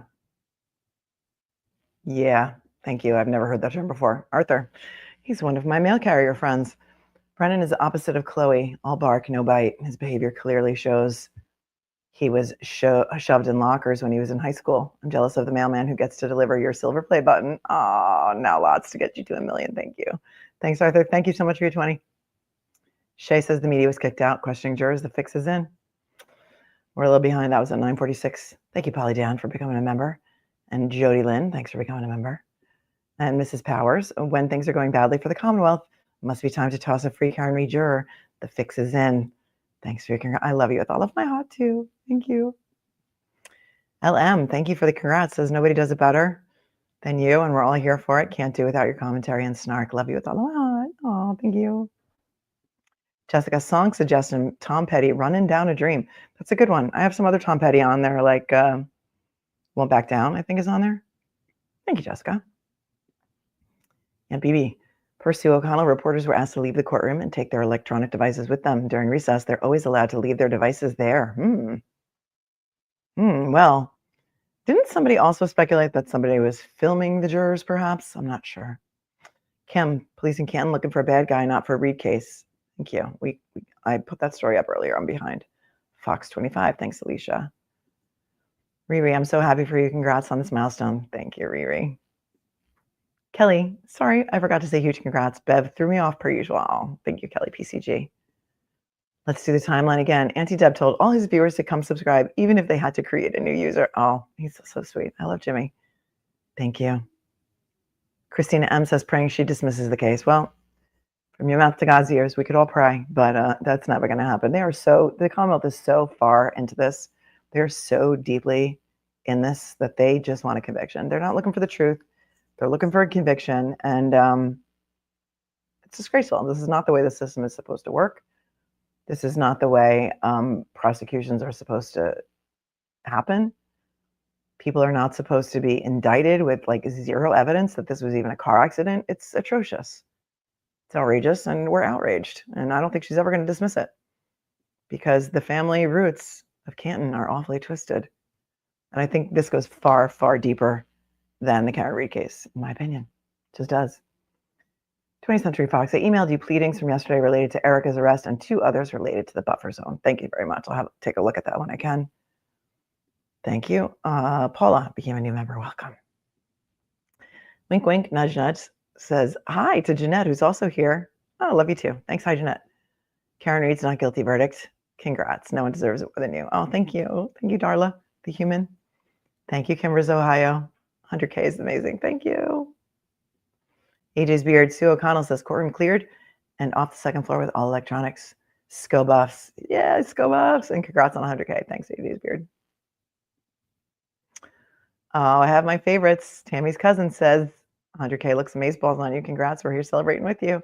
I know. I wish we could have cupcakes or something. Glamis says, John DePetro wrote about the jury's education on X yesterday. Oh, thanks. That's what I just read. He stated how many had LinkedIn and how many were college graduates. Yeah, well, how does he know that, right? There were a lot of people who've been tweeting about this for a long time, one of whose name is not allowed on this channel because of what she did to me on Court TV all the way back in January 2024. And that's the reason Garrett Wing is testifying in this case. And if you know, you know. But she always had a lot of inside information, right, about what was going on behind the scenes. And she knew before anybody. Chloe's in Vermont. She knew all kinds of things. And so I believe perhaps that things are being selectively released to certain people.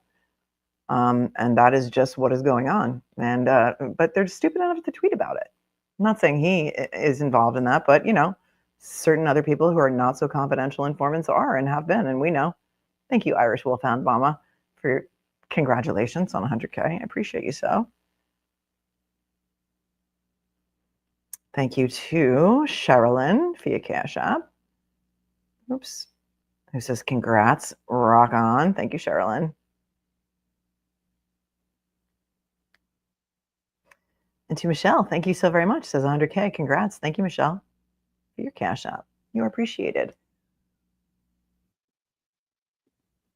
Spread God's love. Thanks for your 5. It's come to Bev's attention something about a juror. I wonder when it's coming to her attention that everyone sees her unlawful use of the bench. Are there grave concerns? Thank you, Spread God's love for your super chat. Carrie Rapolo, thanks for your 10. I wish Paul Rubens, Pee Wee Herman, was still alive to play Hank Brennan in the made-for-TV movie. P.S. Police presence in Canton is unrelated. Thank you. They said they cleared the area and the threat is no longer. Thank you, Wool Hall, for becoming a member. Norman is here. Aperture states Shannon has a certificate for computer hacking. Shannon was asked and he said he didn't. Someone has issues with the truth. It's not a good look when your expert lies on the stand. It's just not a good look. Credibility is everything when you're an expert. And if you don't have your credibility, what do you have? Nothing. It's a huge, huge problem. And so many people on the Twitter, so many of the Twitterettes are making it out like it's not a big deal. You know, the CV that he gave, you know, to the defense and that he gave to the Commonwealth was accurate. And who cares about LinkedIn? Who cares about this? Who cares about that? How about, you know, filing false documents in another federal case? It's a big problem. It's a big problem. And Aperture's website, the purpose of Aperture's website is to get clients, right? To get clients to hire their experts. If they don't even have his qualifications right, that's like fraudulent. You're paying for an expert that you think has a bachelor's in a major that apparently doesn't even exist at the University of Alabama, and then they don't have it. It's fraudulent. It's a problem, and it's a big, big, big problem. It could be anybody because it's stuff. Says, in my opinion, Hank Brennan is a well-seasoned attorney. The way he's proceeding in this trial is very strange. Seems like he's throwing this case. In my opinion, he was brought in to simply protect Michael Morrissey. He is not that incompetent or stupid. But again, he's not a prosecutor. He's a defense attorney. Thank you for your 20. He's a defense attorney, and so it's a very different animal. Was he ever a prosecutor? Like before he became a defense attorney? I don't know. Miss Lisa, do experts do additional reports without informing the lawyer and discussing the cost? No. Brennan knew without a doubt ambush. Well, yeah. In fact, Shannon Burgess on the stand said that he had a conversation with Hank Brennan on the 7th. Hank Brennan said in open court, I was surprised to receive this on May 8th, and so I forwarded it to the defense. It was an outright lie. Where are the grave concerns about that? There aren't any, right? Thanks, Miss Lisa. Plant Lady, I immediately have a sinking feeling in the pit of my stomach. This can't be good, you guys. The fix is in. We'll see. Kathleen, maybe it's jury tampering. Sleuthy tweeted about John DePetro looking jurors on their LinkedIn page. Yep, just pull that up. Thank you, I'm behind. Yes, thank you, Kathleen, for your 10. Looney Tunes, Burgess, previous witness to the Sac O'Suds robbery. If you know, you know. Oh, I don't know that case. Thank you, Looney Tunes, for pointing that out. Elizabeth got her new sweatshirt and loves it. Thank you. I'm glad you like it. Thank you. Beetlejuice Brennan, thanks for tuning in from Australia. Congratulations on you reaching the 100K subscribers. Love to you from all your Australian friends. Been here with you since the Maya trial. There's no other place to watch this trial. Oh, you're so sweet. Thank you, girl. I appreciate you. Somebody just said, and it flew by, said, do you think Brennan knew about his misstating his qualifications? I don't know. I think usually, you take the firm that you're hiring at their word. I mean, you would have no reason to question someone's degrees if they say that they have those degrees, right? Swendig is getting annoyed about the chat, but it's not moving that fast on my phone right now. So I don't know if this is. Sack of Suds is from my cousin Vinny, says Ed Wallace. Thank you, Ed. Thank you. It's already on slow mode, but I can slow it down a little bit more. If it annoys you, I don't want you to be annoyed today. Today's not a good day to be annoyed. Give me a second.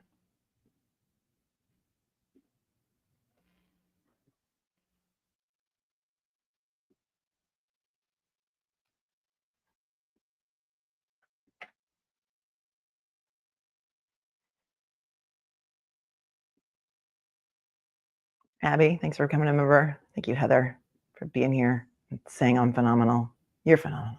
Samantha, single mom with 3 kids here. I don't know how you manage 5 and 7. Yeah, how your mom is mad and manage 5 and 7. Yeah, you just do. You just do, Samantha. Jen's Corrupt Sofa, thanks for the 500K. Yay, we need the 70 song. Shannon for the playlist. Love your coverage. Oh, thank you. Thank you. Annie Caitlin Beth, are experts allowed to testify pro bono or at a reduced rate if they choose to? Sure. I think Dr. Russell came in for free. I think Dr. Russell volunteered her services because she saw what was going on and she said, I can help. It's a dog bite. And don't you remember that Adam Lally and now Hank Brennan has involved, he said, Dr. Russell parachuted into this case. She just wanted the fame that goes along with being involved in a high profile trial. You really? Think Dr. Russell really cares about that? I don't. But yes, they absolutely can come in for free. Thank you, Shannon Merlino, for becoming a new member. Kevin, it's the Commonwealth of Massachusetts versus Karen Reed. It's state taxes. Oh, 100%. Thank you, Kevin. We were talking about who pays Hank Brennan, the state of the county. This doesn't coabulate. It says stop misinfo in chat. Police presence cleared. Yes, we went over that already. I'm a little behind. Madeline. Awesome, Melanie. I'm late. Why do you think Bev is talking to the jury one-on-one? She got some word about something about the jurors. I don't know what it is. I have no idea. To speculate would be foolish. Do you think Hank knows he's lost after this and is trying to blame the jurors to get a mistrial without prejudice? He won't get a mistrial based on something about one juror. They'll just ask to have the juror dismissed. I don't know. That's what happened last time when I was there. I don't think they'll get a mistrial for whatever's happening right now. It may lead to some jurors being dismissed, but we'll see. Jess T. This feels like deja vu. Commonwealth losing and bias Bev wants to talk to the jury. So she can pull some and call a mistrial until Karen can't afford to be retried again. Thank you, Jess T. We'll see. Tupac. On January 1 each year, Burgess signs into LinkedIn and adds 1 year to his expected graduation date. Very well done. Very well done. Joe Pa says, in 1992, I bought Kaplan LSAT prep kit. Can I add JD pursuing to my resume? Apparently only if you're an expert witness. Thanks, Joe. Karina, thank you for your congratulations. There's no other YouTuber who deserves this more than you. Your coverage of both Karen Reed trials is why I love you and follow you. Oh, thank you. Thanks, Karina. Thank you, Patricia, for your congratulations. It's 10:39 here on the East Coast, and also same time it is in Norfolk County Superior Court, and we're still waiting. Pretty soon she's going to want to send the jury to lunch. So, Heart Warrior Mama, new to this case and your channel, love it. Definitely pro Reed, but one question: if she was so certain he went into the house, why would she think she hit him? Question, just out of panic. Well, the only person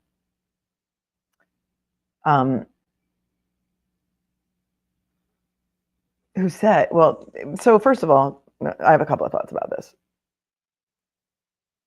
When you would, if you, for example, drove to 34 Fairview and found your boyfriend's body on the lawn, which is where you remember leaving him the night before, would your mind ever jump to whoever was in the house killed him and beat the crap out of him and left him out here to die? Your mind probably wouldn't go there. You would probably be questioning yourself because that is where you left him, right?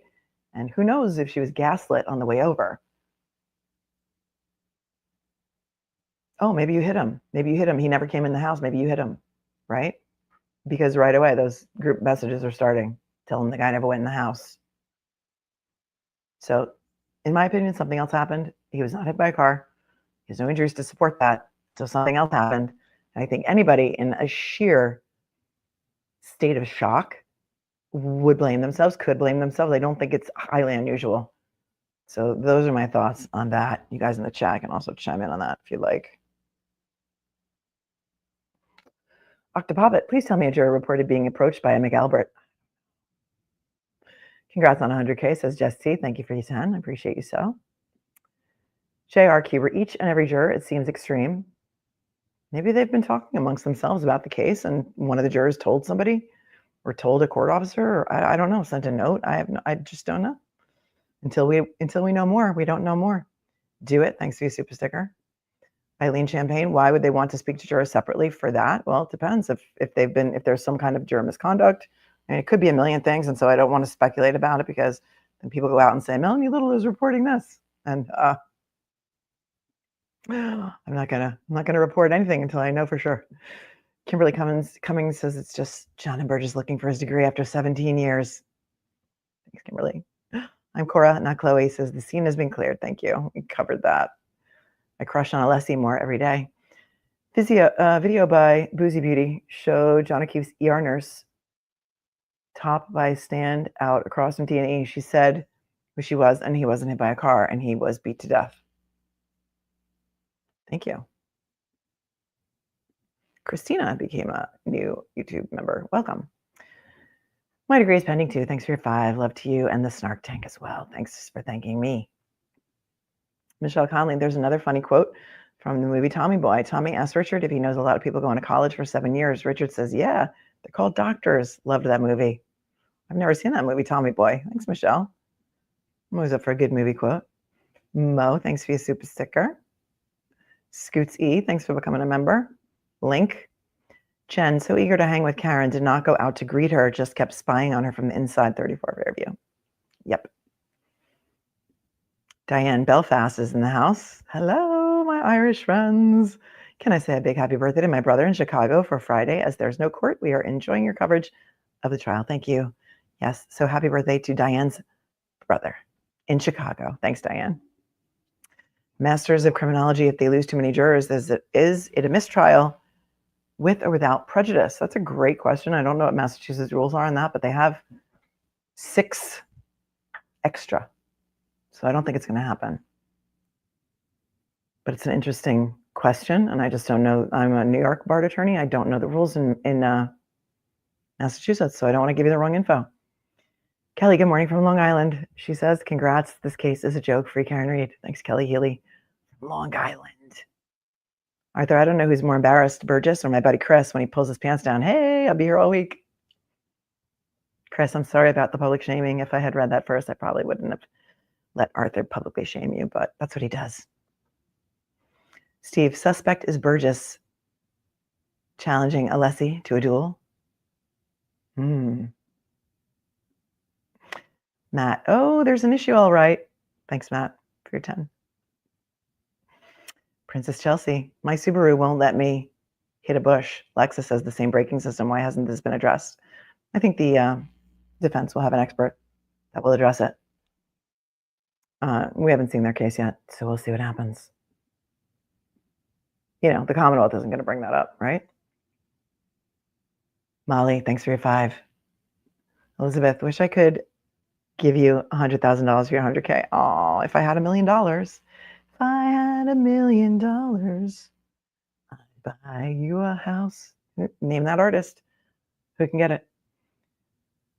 I would buy you a house. Well, let's see who gets it first. I'm watching the chat. Thank you, Elizabeth.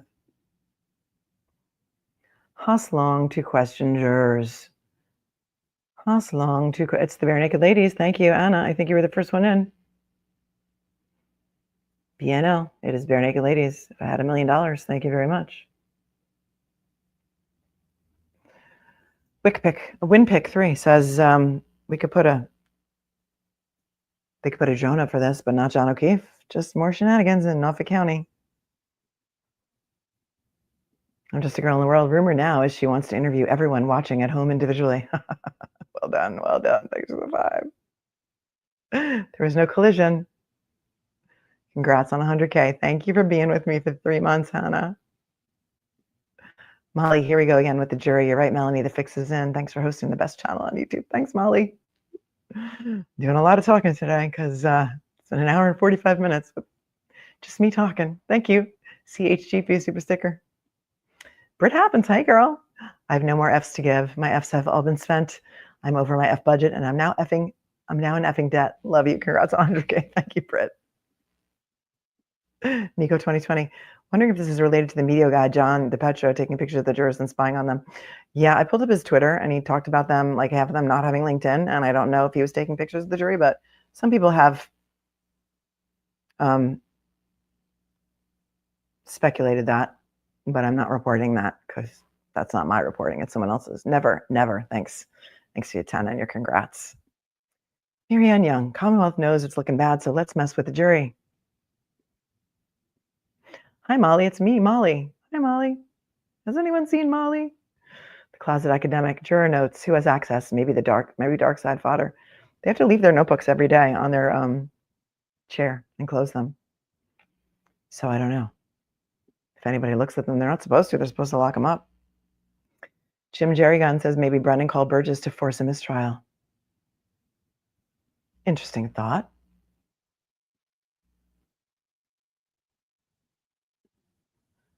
Scott McGinnis, Nan and Will both outside here during the break. Hey guys. Thanks, Scott. It's cold today. Stay warm, you guys. Scott's been here for 13 months. Veronica, truly, thanks for your super sticker. Haley, mumbling on Twitter is John DePetro is jury tampering. Well, I'm not reporting that. That's what Twitter is reporting, Haley. Barbara, packed for Vegas, leave 3:30 a.m. We'll be watching hungover from Vegas. Oh, awesome, Barbara. Have a great trip. Have a great trip. Don't gamble too much away. Rafe, I believe the defense needs to focus on the John O'Keefe bodily injuries. I agree. I've been screaming that from the beginning. The injuries do not support a pedestrian accident. Blood running down his body, lack of lower body bruising, body defense versus taillight Commonwealth. Yep. Body defense versus taillight Commonwealth. Yes, I agree with you, Rafe. I agree 100%. Taylor, thanks for your super sticker. Red-blooded American, thanks for becoming a member. Sandy B, thanks for your congratulations. You are fabulous. You are. Cher PDX, look at you with 100K. In the words of Dave Matthews Band, celebrate we will. Oh, I love that song, Cher. Thank you. Thank you, Cher.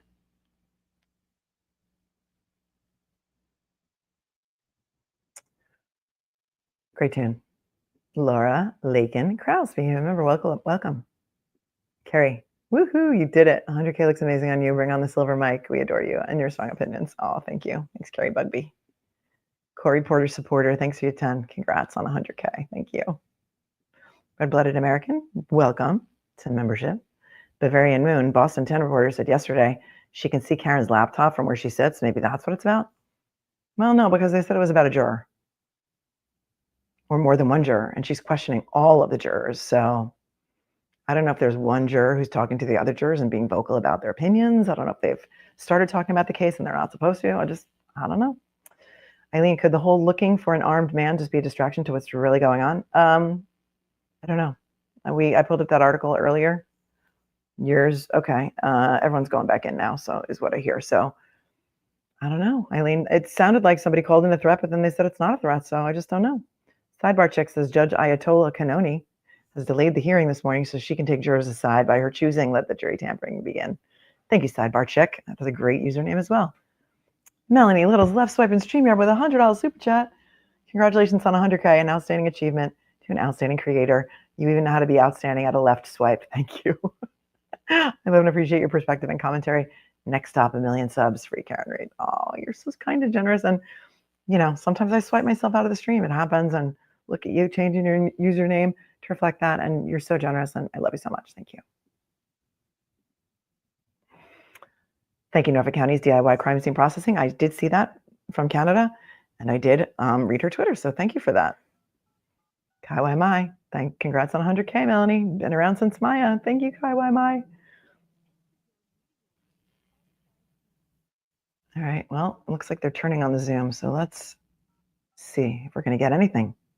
Denise Stonebird, the motionless fan, adds even more suspense. Thank you. I love watching you. I love you watching me. Thank you, Denise. Thank you, Jody Mitchell. Songs for the playlist. The Heat is On. Glenn Frey, Shattered, The Rolling Stones, and Driver's Seat by Sniffing the Tears. Thank you. Thank you. I have my volume on, so thank you very much for your congrats, Jody. Appreciate you so much. Apparently, we're in the What Do I Wear portion of the season here in Mass. Nor'easter tomorrow. So fun. Really? Breenan's Big Binders, a.k.a. Tammy Tebow. Thanks for the congrats. Really? Is it Nor'easter tomorrow? Like, oh, look at Duty Ron with $100. So proud of you, Melly. Congratulations. Oh, Duty Ron, you taught me everything I know. Let's get the next 100K. I knew you would have huge success, and I'm so happy for you. Oh, Duty Ron taught me everything that I know about YouTube and integrity on YouTube and how important the moderators are and how important it is to, block the trolls. So thank you, Duty Ron. I love you. And I hope you're doing well. We must speak soon. Who doesn't love Duty Ron? Everybody go subscribe to Duty Ron and Ed as well. Thank you, Susie, for 5 matcha lattes. I'm going to need every one of those today. Thank you, sweetheart.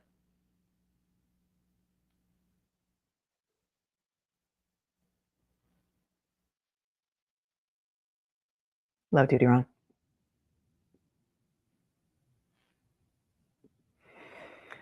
Black Bottom Shoe, thanks for your 5, says, please add Here It Goes Again by OK Go to the playlist. Congrats. Thank you. You're the best. No, you are. Thank you. Arthur, look at the effort they're putting in to find a could-be suspect. Where was this effort for John O'Keefe? Right. Right. Agreed. We just heard them starting the Zoom again, so was that a fake out? I think Brennan's floating timeline. Thanks for your 20. Melanie, any chance you could cover some of Monday's Cross? I watched on the trial channel, and I gathered that Karen's SUV was taken to Texas for testing. Well, no. I think they bought an exemplar vehicle. So they bought a vehicle, an actual, I think it's a 2021 Lexus. They bought a 2021 Lexus, but then, I think they took the black box to Texas for the testing of the chip on, chip off, right? Did they take the whole car there? I'm not sure. That's a good question. Thank you, Stephanie, for your amazing Venmo and for just thanks for being you and 100 for 100K. Thank you, Stephanie. You're so generous. Did they take the whole car to Texas or just the black box? I know. I want them to turn the fan on as well because I am also hot and bothered here. Thank you. You know what? We have off Friday. So Friday would be a good day for that. So Friday, what we could do if you guys are into it is since I wasn't able to cover day 18, we could do day 18 with my real-time reactions on Friday. What do you think about that? You into it? Oh, Margaret, thank you. 100 for 100K, a little something to buy the largest drink. Oh, thank you, Margaret. You're super generous and amazing. And I love all you guys. I love all you guys so much. I'm just verklempt.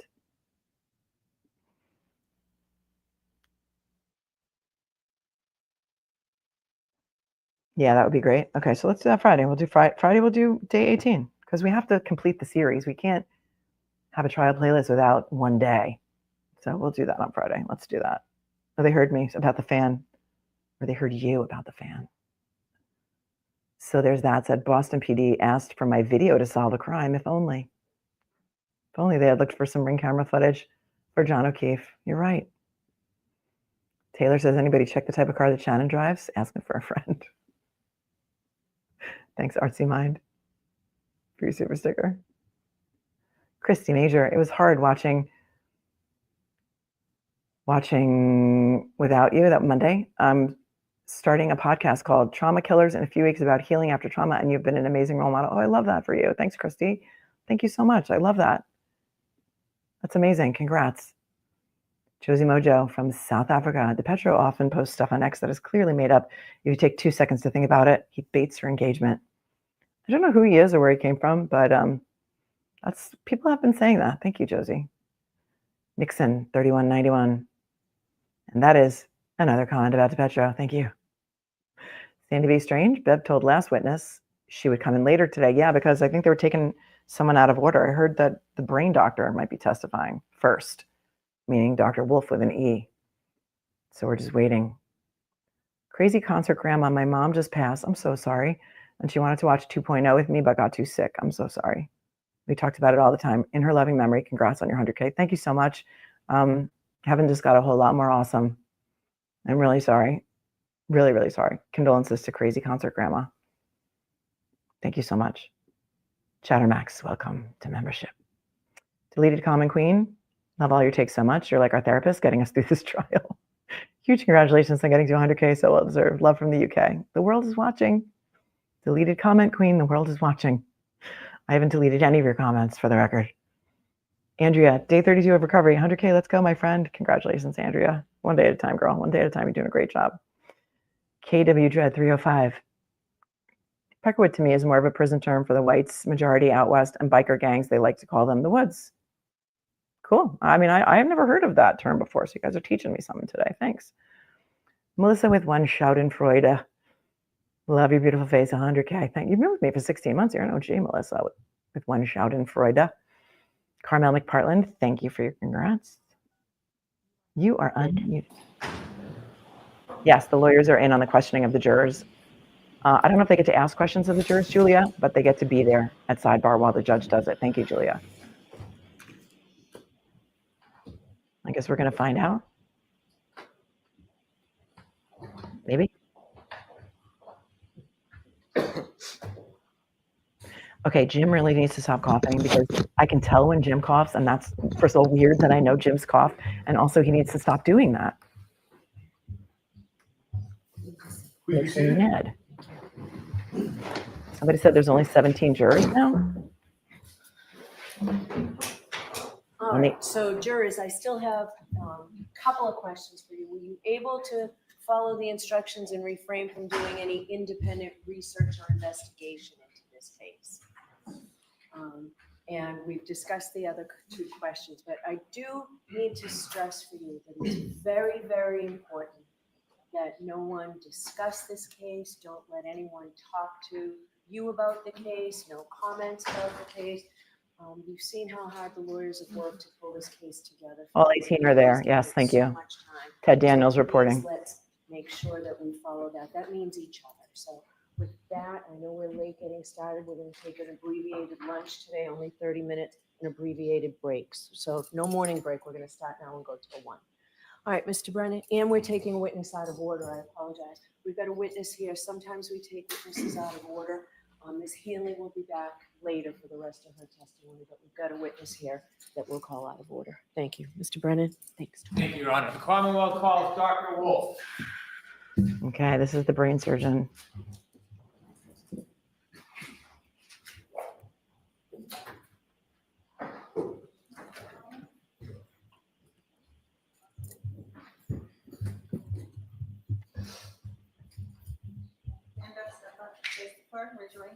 We'll see. You solemnly swear the evidence you to the court and jury in the case now and hearing to the truth, the whole truth, and nothing but the truth, so help you God. I do. Thank you. Good morning, doctor. Good morning. All right, whenever you're ready, Mr. Brennan. Thank you, Your Honor. Good morning, sir. Good morning. Could you please introduce yourself to the jury, spell your first name and last name for the court reporter? Sure. My first name is AIZIK, AIZIK. It's phonetic. Last name is Wolf, WOLF, like the real thing. What do you do for a living? I'm a brain surgeon. Is there a special part of medicine that you study? The brain. Well, my main interest in brain surgery is brain tumors and trigeminal neuralgia. But I also specialize in movement disorders. I do pediatrics and adults. Are you an active working neurosurgeon? I am very active working neurosurgeon. I get up every day at 4:30 in the morning to go to work. That's not what he 5 meant. days a week. I take call 300 days out of 365 days a year. Did you work yesterday? Yes, I did. What type of work did you do yesterday? I did 2 brain surgeries yesterday. Are you working tomorrow? I have 4 surgeries scheduled for tomorrow, which is why this is a little bit delayed for me, and I have 4 on Friday. And why, Dr. Silverfox, are you willing to risk your reputation as a very well-renowned brain surgeon to come and testify in this case? As to something ridiculous, we'll see. And what type of surgeries do you have tomorrow and Friday? I have 3 brain tumors, 1 trigeminal neuralgia, and on Friday I have 4 patients with movement disorders. You're here today as a witness. How much of your practice, how much percent of your income is from being a consultant or a witness for a case? Probably less than 1%. I don't do this for a living. I want you to take us through some of your education and background. Could you share with us where you went to medical school and where you graduated from? I went to Yale Medical School. I graduated summa cum laude. Was that in 1981 that you graduated? Correct. After medical school, did you begin internships in medical residency? I did an internship at Hennepin County Medical Center, which is a trauma center in Minneapolis. I then did 5 years of neurosurgical residency at the University of Minnesota. And was that in Minnesota? Correct, in Minneapolis. Is there something about that hospital that has some specialty? It was one of the #1 training centers for chairmen in neurosurgery at the time. Did you, in your residency and in your fellowships, do any work or study in pathology? During your residency as a neurosurgical resident, you do 6 months in neurology, you do 3 months of neuroradiology, you do 3 months in pathology, which includes autopsies on brains. And then you do rotations through a trauma center as a chief resident, through a VA hospital, and then ultimately at the university hospital for elective cases. We also do 6 months of pediatric neurosurgical residency. Did you do a fellowship at New York University? Yeah, at NYU, I did a fellowship before I went to the University of Maryland as a professor in brain transplantation. The interest was in using cells to create dopamine centers in rat brains with the concept of Parkinson's being curable with transplantation. I'd like you to take us through some of your faculty positions, and so you can share with us some of the progression of your training and experience. And did you begin at the University of Maryland Hospital? Yes. In 1987, the University of Maryland recruited me to start their epilepsy surgical program and skull-based program. And then part of our responsibilities as assistant professors was to cover shock trauma. Could you explain for us what shock trauma means and whether the University of Maryland Hospital was a shock trauma hospital? So the University of Maryland and shock trauma were actually 2 separate entities when I started. A man named Howie had basically developed the concept of the golden hour. So prior to Dr. Howie, most trauma was just taken locally. That meant as a community hospital, if a patient had been in a motor vehicle accident, they needed an orthopedic surgeon, they had to call the orthopedic surgeon in, could take 15 minutes, could take 3 hours. The same thing for a vascular surgeon, the same thing for a neurosurgeon. Dr. Howie came up with the concept that you needed a center that was strictly for trauma and every attending had to be in the hospital 24/7. So that was the concept of shock trauma back in the 80s. When I got there, we were transitioning from a very small center to a 125-bed hospital that was completely committed to trauma. In that experience, in the years you worked there, did you have an opportunity to treat a number of people with brain injuries? We treated well over 100 patients a month, basically, with brain injuries at shock trauma, along with spinal cord injuries. Did you perform surgeries in different types of brain trauma and brain injuries? Yes. After Maryland in 1993, did you move to Miami Neuroscience Center? Yes. In 1993, I left academics. I went into private practice in Miami, and I started the Miami Neuroscience Center. We were the first private community hospital to have what's called the Gamma Knife. So we were the 13th in the country. but the only one that was non-university based. And gamma knife radiosurgery is using radiation to operate on the brain. Are you presently the director of the Miami Neuroscience Center at Larkin Hospital? Yes, I am. Do you conduct a number of surgeries a year there? Correct. So I spent 19 years at Doctors Hospital, then we moved to Larkin Hospital 13 years ago, developing the new radiosurgical unit called ZAP, and also another fancy machine called high-frequency ultrasound to treat the movement disorders. You've noted that you have a number of professional memberships. I don't want to go through all of them. I'd like to point out a few. Are you a professional member of the American Association of Neurological Surgeons? Yes, Are you a member, a fellow American of the College of Surgeons? yes, Are you a member of North American Skull Base Society? yes, And is that brain related? it is. Are you a member of the Society for Neuro-Oncology? Yes, Are you a member of over, or at least 34 different professional memberships? yes, In your career, have you engaged in research? yes, Has that research focused or centered on brain injury? yes, it has.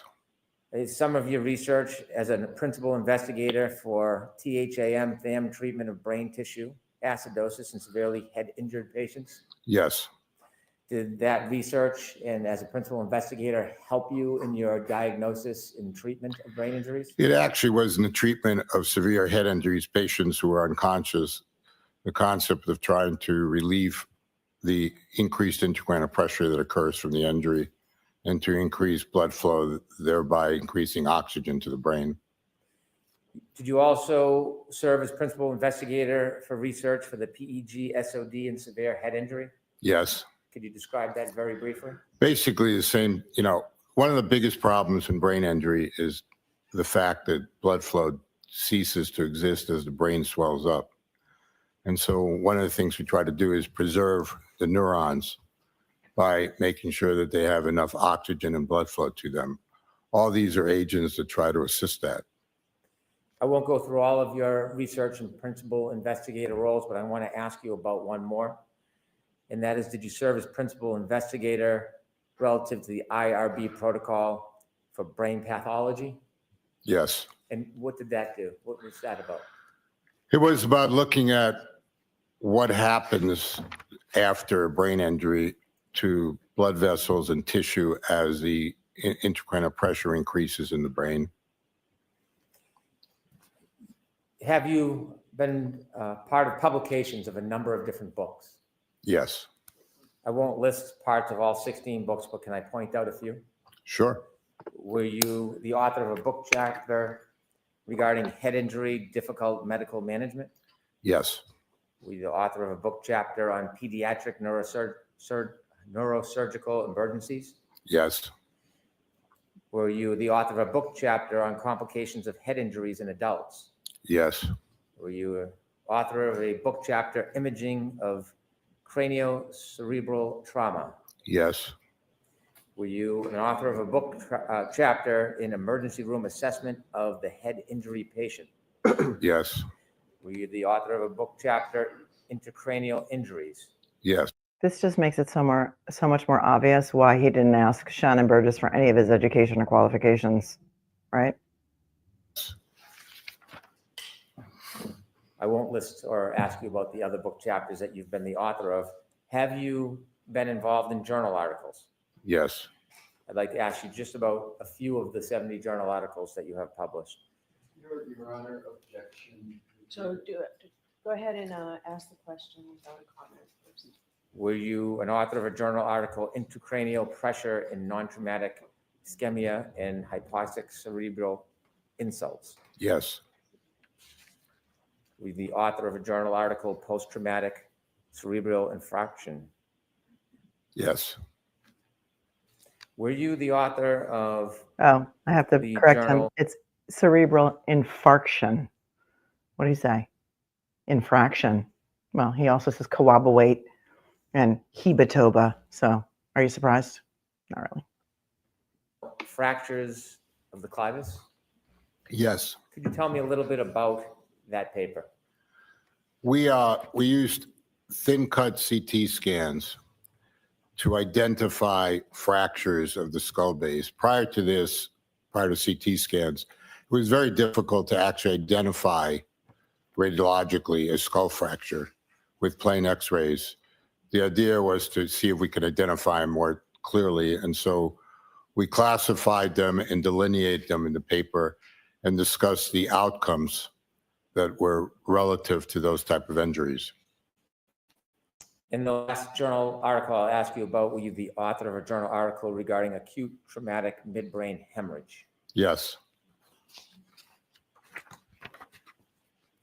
Were you the presenter in a number of presentations regarding head injury and brain injury? yes, You've listed 93. I'll ask you just about a few.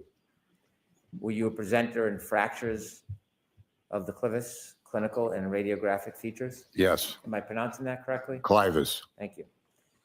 Were you the presenter in? Now he cares if he's acute head pronouncing injury? things correctly. yes,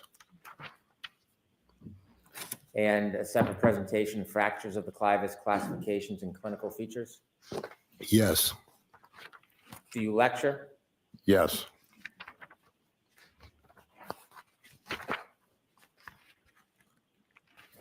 Do you have peer-reviewed publications? yes. That was one of them. Thank you. And are you heavily involved in clinical research? Right now, my research is more based on radiosurgical techniques and outcomes.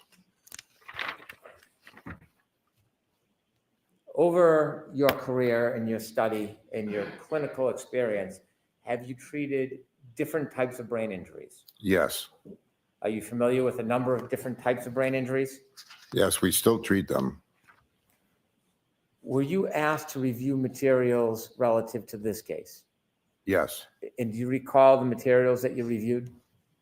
yes. Could you share with us some of the materials that you reviewed? I reviewed the chief medical examiner's assessment of the case. I reviewed pictures that I'm assuming the medical examiner took of the autopsy. And I reviewed the report from the forensic pathologist. And before I ask you about your review of specific materials and your opinions in this case, is there a benefit to your clinical experience in studying brain injuries as opposed to the experience you had as a fellow simply with pathology? Well, I think that for the jury to understand is a clinician understands the process from the time the injury occurs till the patient either leaves the hospital or dies. And it's a process. And as a neurosurgeon, I have a tremendous amount of experience with that, if that's what you're asking me. Yes. And so, doctor, you reviewed a number of items of information in this case. Did you have an opportunity to review photographs of a laceration to Mr. John O'Keefe's head? Yes, I did. With the court's permission, I'm going to ask to display Exhibit 160. Okay. All right, if they show this, I'm taking it down because YouTube hates this photo, and so do I. Dr. Wolf, I'm going to ask you to take a look at this photograph. Have you seen this photograph before? Yes. I want you to explain to us what you're seeing here and take us through the process of your observations. Well, what we're seeing is an approximate 1.5 inch laceration with bridging tissue and contusions and abrasions. To us, that's just a classic blunt trauma injury. There's nothing other than just vanilla about it. This is what happens when What? I'm sorry. What about the big letter J? That's like sort of like branded on the back of his skull. Is that typical too, Doc? Just curious. soft tissue hits a solid ground. The skin tears apart a bit, but not through and through. As you can see, there's the bridging. You can see all the bruising or contusions and just the tear, a little bit serrated along the edges. Thank you. If you could take that down. They didn't show it in case you weren't Dr. Wolf, watching. as a result of that wound, did you have a chance to further look at information provided to you about the actual inside the skull of Mr. John O'Keefe?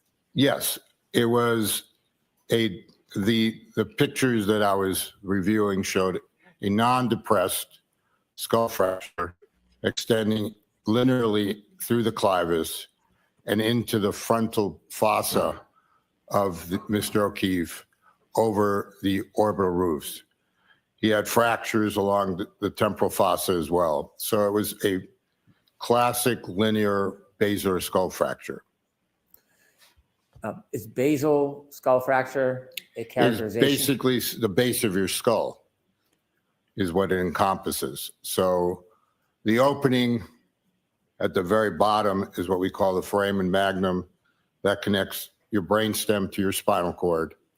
And then as your brainstem goes up, it goes into the different skull areas that, talk about what we call the cerebral cortexes, your occipital lobe, your temporal lobes over here, and then your frontal lobes.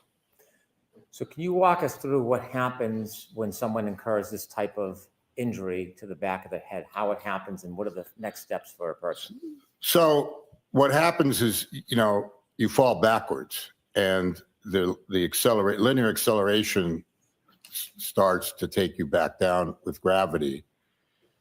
The skull hits the ground. It gets, in layman's terms, smashed a little bit. And then the brain moves forward as a response to that. And it moves forward because you have cerebral spinal fluid and because you have the deceleration, acceleration again. Okay, if Hank Brennan says counter coop, you have to drink, okay? Get your cocktails ready. I don't care what time it is. Counter coop. It's really, let's see if the doctor pronounces it for you first, and he'll pronounce it right after that, maybe. Contra coup, we'll see.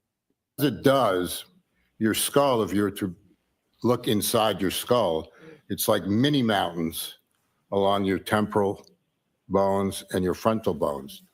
So the brain is being thrust forward at a fairly good speed, and it's getting bruised. You can think of it as if you took a hammer to your thumb. It's really turning black and blue. Those are the contusions.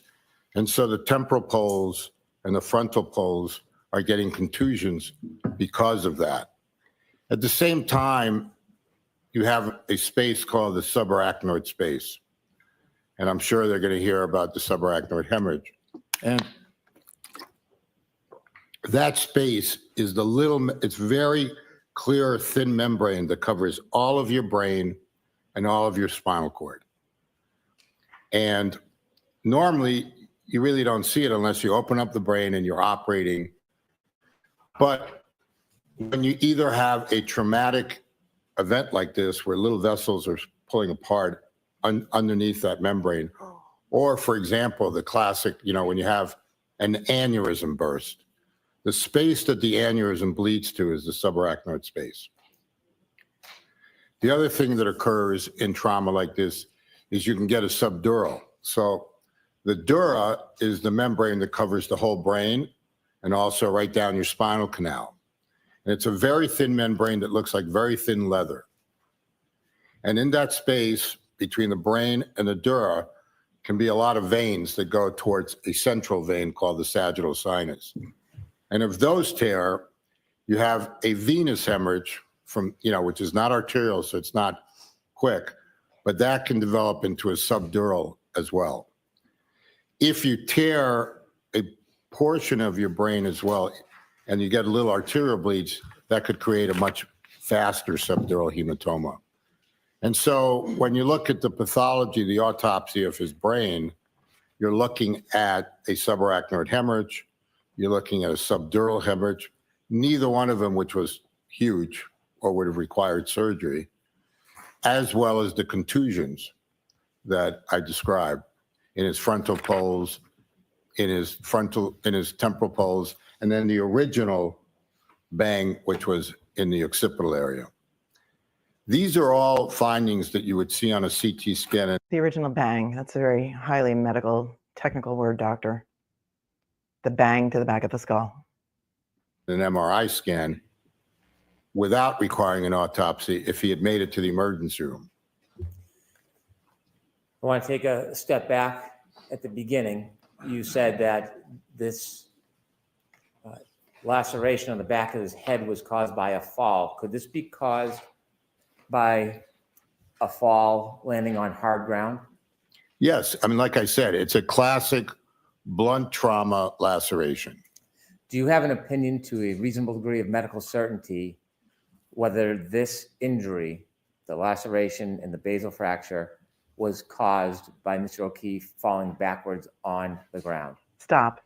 Don't ruin My your opinion reputation. is that that's what caused his whole injury. Wow.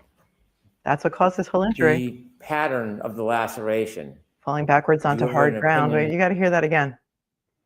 How much are they paying you to come here and say this, doctor? Wow. Do you have an opinion with a reasonable degree of medical certainty? Here it is.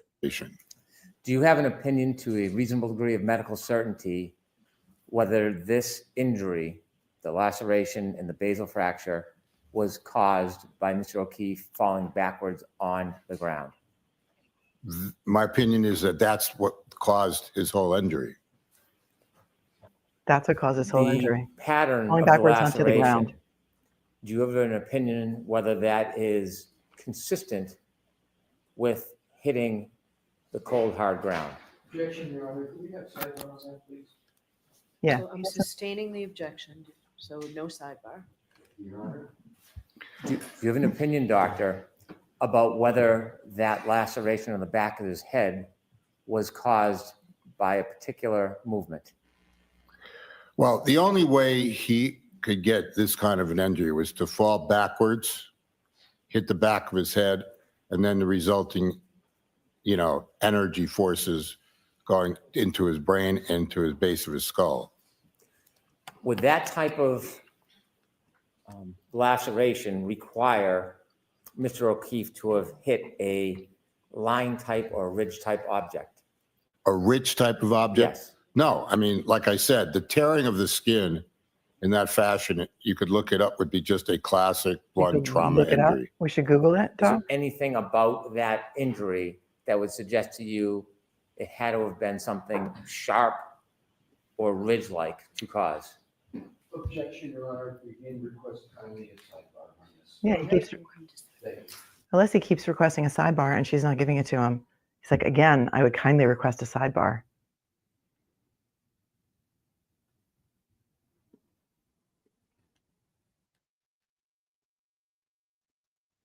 Okay, we have a little room to move here, so we're going to FF it. Alessi is going to shred this doctor, and I'm here for every second of it. Really, doctor? The only way that he could have sustained that injury that you saw in a photograph is by falling backwards? What about if he got hit by a baseball bat or hit with a sharp object? What if he fell backwards onto a weight bench? That is approximately the same size as the laceration, doctor. Could that be? Thank you, David. Day 18 on Friday is his vote. Thanks for your 10. He's going to be shredded. My head pirouetted off. Well done with the username. Love it.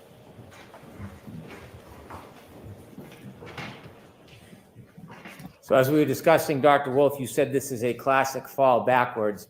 Is there anything about the pattern of that laceration that would suggest that there was a ridge or a line type edge that caused that wound?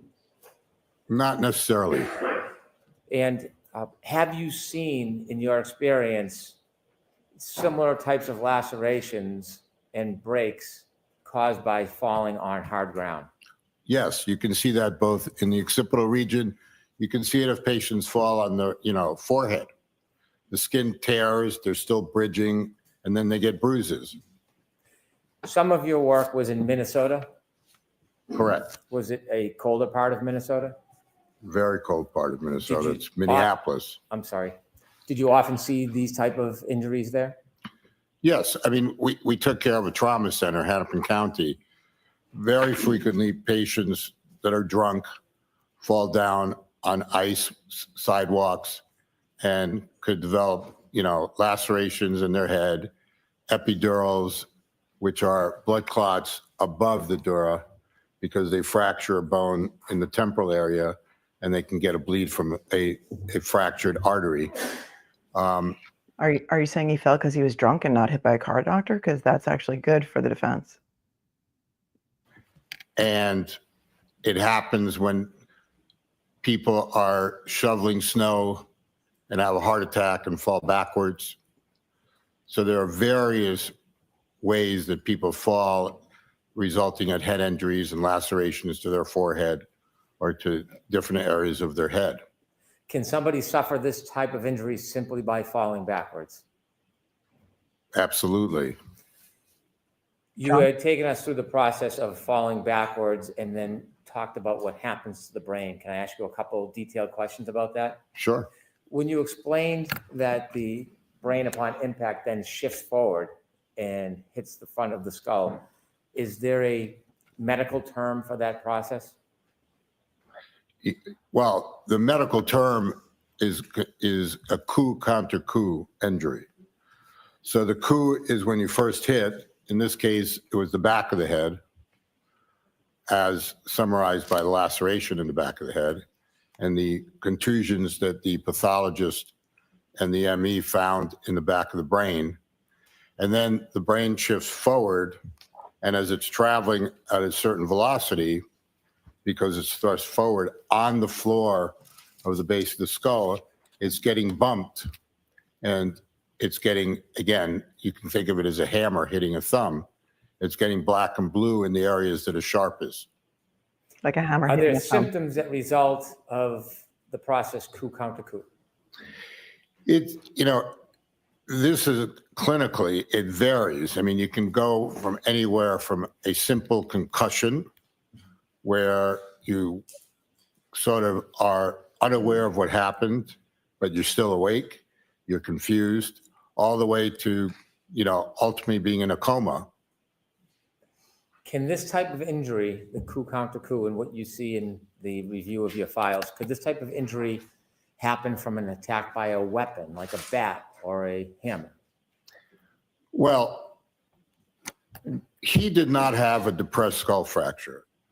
So any focal hit like that would more likely than not have caused a depressed skull fracture.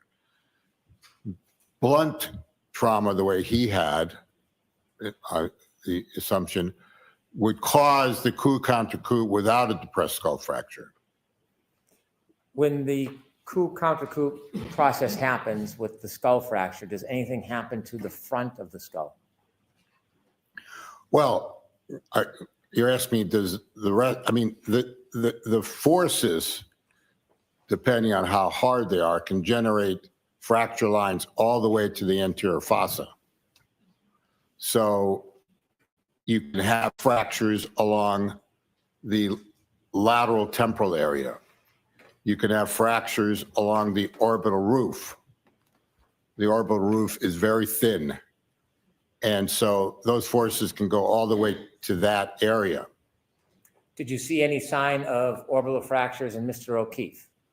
Yes, he had both the ME and the pictures taken, and the neuropathologist mentioned fractures of the orbital roof. Do you have an opinion to a reasonable degree of medical certainty how those fractures occurred?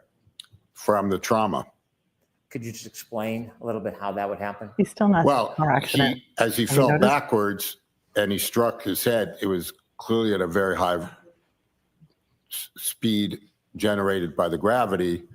The bone, depending on the quality of his bone, the density, then generated forces. There's a certain amount of lateral give, and then you get a linear force going forward. It drives all the way up the clivus and forward into the anterior fossa where his orbital roofs lay. And this is why people like this get what they call raccoon's eyes. Do you have an opinion whether the brain itself could have caused the orbital fractures? No. The brain is a soft substance. You could literally put your finger through the brain. We often operate on people fully awake. The brain couldn't possibly cause a fracture. The fracture was caused by the forces generated through that clivus, that middle bone in the middle of his base of the skull.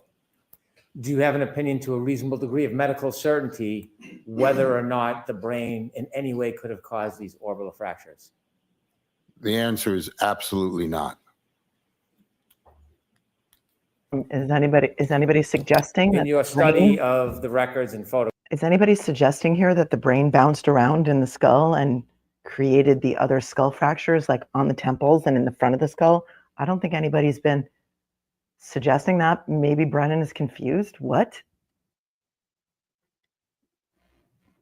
photographs and in your experience treating these types of injuries, do you have an opinion to a reasonable degree of medical certainty whether or not a person would remain conscious or would be immediately unconscious after the impact of the ground? Well, it's impossible to know whether he became immediately unconscious, but his injuries were very substantial. And it's more probable than not that at some point he quickly became unconscious and was unable to do functional activities. What does functional activities mean? The ability to, get himself. Would he be able to read a text message and then push with facial recognition, read a text message, then push the lock button on his phone? Would he be able to do that? Because that's what the Commonwealth wants us to believe, Doc. Up and about would be one of the functional activities. The ability to call for help would be a very significant cortical function. And that's why I was talking about, that there's a variation on the theme from a simple concussion to a severe concussion like this. If a person does not have functional abilities because they are rendered unconscious, does their body, could it still move? Yes, this is the interesting thing about our brain. So the cortex, which is the top portion of your brain, can get separated from your brainstem functionally. And what happens then is that your body is not acting autonomically, meaning vegetative. So why does that happen? We think it's because as we were a caveman, and if a caveman became unconscious, as an animal came up to eat it, the animal would touch it. Well, you have these automatic movements. One of them is called decorticating, which is where you draw your arms like this. Caveman was not on my bingo card for today. Was it on yours? And you throw your feet out. And then a worse neurological situation is when you decerebrate. Now you push your arms out along with your legs. And that would scare off an animal. So we think that over time, genetically, this is what happened to our brains in order to create these. But those kind of movements are not thought processes. In other words, your brain is not telling you, oh, you have pain, go ahead and decorticate or decerebrate. It's an automatic movement in response to pain. I want you to take us back now to after the fall. Would Mr. O'Keefe, in your study and opinion, have died immediately? No. Can you share? I'm sorry. Yes, I'll tell it. There is very few things that you head injury where you would die, quote, immediately.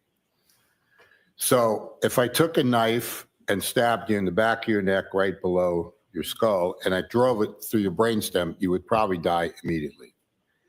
If I shot you below your ear and went through and through below your ear and shot through your brainstem, you would die immediately.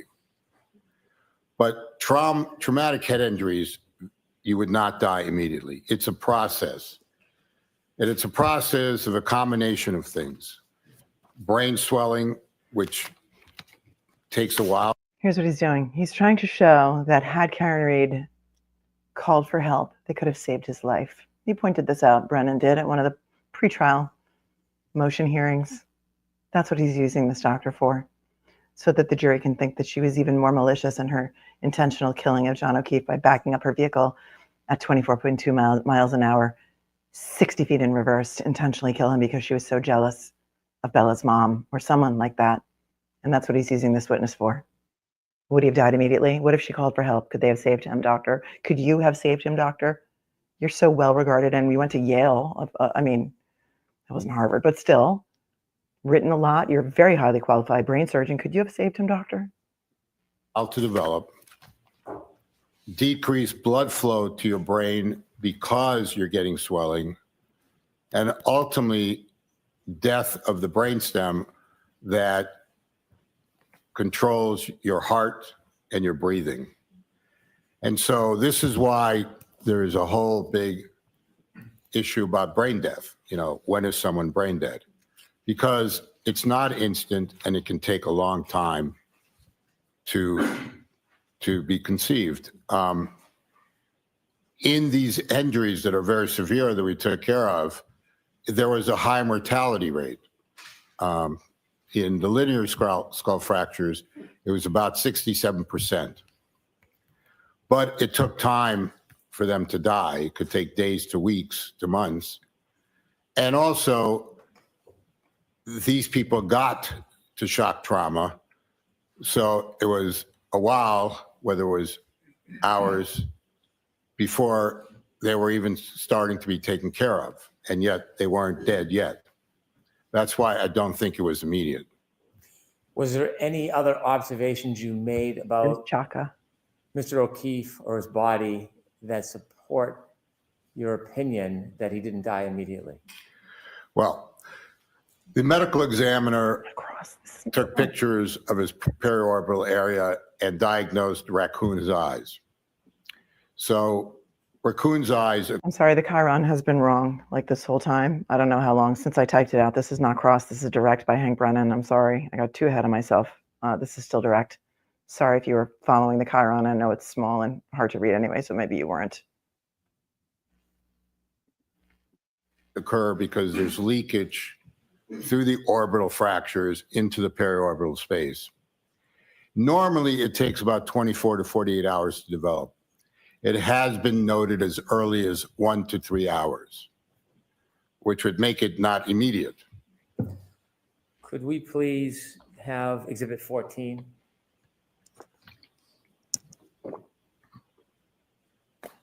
But Dr. Hoslong to die in cold. What if he was in the cold for Hoslong? Then Dr. Wolf, could you share with us what you see here in this in picture? case there's a So right here, you can see graphic picture. the I'm black using. and blue that sort of configures, if he had his eyes open, like what we describe as raccoon's eyes, right? And that's not caused by direct trauma to his eyelids. It's caused by, described as the basilar skull fracture, which went to the anterior fossa, which is right over the orbit here, inside with leakage of blood products into that periorbital area. You mentioned that starts or takes at least 1 to 3 hours to begin. Minimally, yes. Thank you, Lady Zelda, for gifting 10 Take memberships. that You're the down, please. best. We love Lady Zelda Kelly. If Mr. O'Keefe had been brought to a trauma center or emergency room, what would the process be in your experience? Well, he would have been intubated if he wasn't intubated in the field. One of the first things you need to do in a head injury is control the airway. Why? 2 reasons. One, you want to have enough oxygen going to the brain to feed it. And 2, you want to keep your carbon dioxide down because that causes increased intracranial pressure if it elevates. So you want to constrict the blood vessels a little bit. Then he would have had a CT scan immediately in order to assess whether he has a surgical head injury, meaning he needs to go to the operating room to evacuate something or not. During that process, he's obviously going to be getting medication to decrease the brain swelling. And from there, you make decisions based on his neurological function and what you're, capable of doing to, spare the brain from the rest of the injuries that will result. One of the things that occurs with contusions is a great medical term is they can blossom, which means they can get bigger. And if they get bigger, they might require surgical intervention to decrease the pressure as well as the volume of the blood that's destroying brain. And so you do serial CT scans in these patients over time, anywhere from every 6 to 12 hours to on a daily basis, depending on what the case by case, production of blossoming is occurring. You mentioned that about 2/3 of your patients who suffer this injury pass. Correct. What we saw is that in the patients that suffered linear clavicle fractures, 2/3 of them ultimately went on to die, and 1/3 lived. Is there commonality on how they pass? One of the common reasons they passed is if they trapped a major vessel in one of the fractures, they would get a significant brainstem infarct, meaning a stroke, meaning lack of blood flow to a very significant portion of their brainstem. And so that was one of the causes of death that ultimately we understood. And then the others died from the increased intracranial pressure that drove the brainstem down through the foramen magnum. Did you review any materials that talked about or identified Mr. O'Keefe's body temperature when he was treated? As I recall, his core temperature was 80 when he was found. Is that significant in the process and development of his injury from the moment he fell and hit his head until his ultimate passing? Well, hypothermia, if you define hypothermia, it starts at 95 degrees. Your core temperature is usually about 98, 98.6. 95 is very mild hypothermia. When you get to 82 degrees, you're in severe hypothermia. What happens when you're hypothermic, and I'm a neurosurgeon, but I can tell you that you get into multiple organ failure. Last side is Your heart starts to have problems. It can have arrhythmias. You're not breathing. And ultimately, at hypothermia, you also become unconscious and go into a coma-like state. Below 80 degrees, you're probably going to die. So all I can tell you, it wasn't helpful that he had a significant head injury and that he was then found hypothermic. No mention of a car accident yet. Anybody keeping track? Is it uncommon in your experience for people that suffer this injury to pass within 5 hours? Well, none of the patients we treated died within 5 hours. It also didn't mean that we didn't realize that they were going to be in a potentially vegetative state. When someone's hypothermic, you have to warm them up in order to establish a clinical status, meaning you can't declare someone dead with a temperature of 80. You have to warm them up slowly, appropriately, and then reevaluate where they are clinically. I've asked you questions about whether you had an opinion about Mr. O'Keefe and when he died. I want to ask it in the form of a formal opinion. Do you have an opinion to a reasonable degree of medical certainty whether Mr. O'Keefe died immediately or within 15 minutes? No, I don't think he died immediately. Neither the hypothermia nor this kind of head injury would kill you immediately in any clinical experience I have. But doctor, how long to die in the cold? That's the real question. Dr. Wolf, thank you. All right, Cross, Bobby Scissorhands coming up. This is going to be fire. have a moment, Your Honor? Thank you. Take all the moments, Bobby Scissorhands. A little behind, so We're a little behind because of snark, so we can FF it a little bit. Look at, we have the capability. Huddle, team huddle. And we're on real time, I think.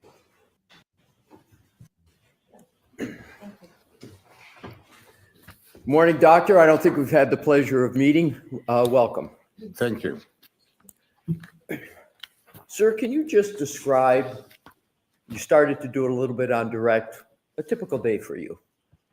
I wake up at 4:15 in the morning. I go to my center. I set up patients with frames for their either radiosurgical procedures or stereotactic craniotomies. I go home. I make cappuccino for my wife at 6 o'clock in the morning. And then I get back to work at 6:30 and move on. I have patients that I'm operating. I just also want to point out that Matt McCabe makes coffee for his garbage man, just like this doctor makes cappuccino for his wife. On, and I have patients that I'm seeing through the day. What type of patients and what type of work? Just in a typical day. What are you doing? What type of patients and what do you do? It varies. I mean, I see patients with brain tumors. I see patients with hydrocephalus, which is water in their brain. I see pediatric brain tumors. I see subacute and chronic subdural hematomas, post-traumatic. I see patients with strokes that are being misdiagnosed. I see patients with cancer, metastatic disease. I used to see patients with cervical problems. I stopped doing that 2 years ago. I mean, I don't know what else you want me to tell you. No, that's great. And is that typical day, typical of the type of days you've had for the past month, past few years? Is it generally, without specifics, is it generally? Correct.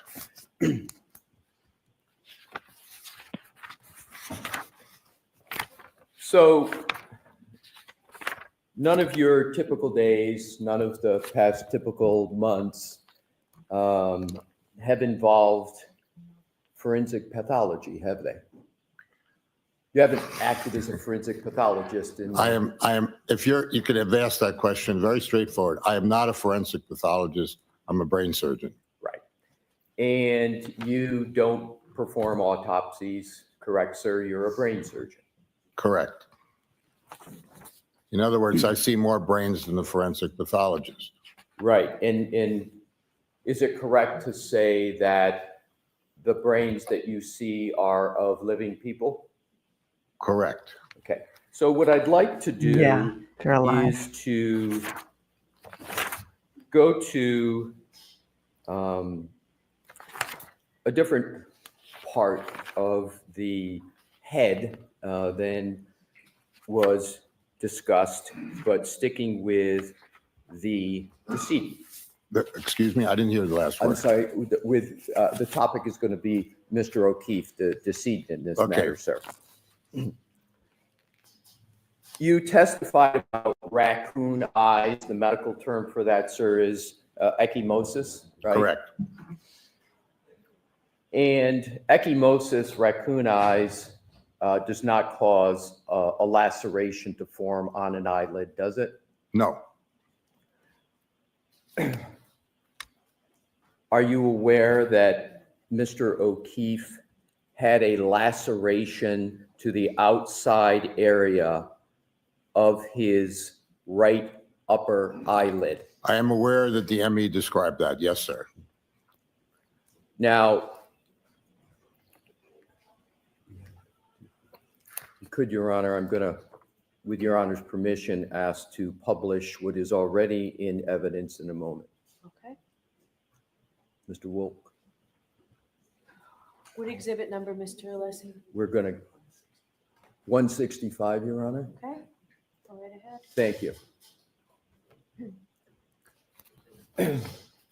Dr. Wolf, have you seen this photo depiction before today?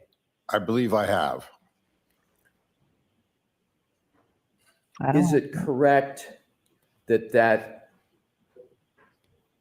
injury on the upper right eyelid is caused by the application of force directly to that area of the front of the head, again, namely the upper eyelid. That's possible, yes. Is it more than possible? Is it probable that that injury was caused by the application of force directly to that area of the front of his head? Well, an easy answer to that would be is that that's not part of the periorbital ecchymosis. Oh, Thank you, sir. That was exactly going to be my next question. This injury is unrelated to any of what you've been describing, the fall backwards, the force transfer inside the skull, the, as you described it, the dura, the cerebral spinal fluid, all of that dynamic that you so ably described on your direct examination. This injury has nothing to do with that, correct? Correct.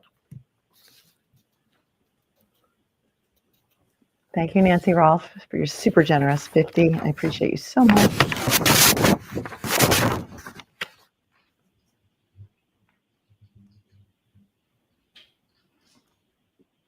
Laura Riker says, we're about to surpass Vinny Politan in subscribers. Let's do it. It's free. Subscribe. Thank you for your mazzles. Appreciate you, Laura.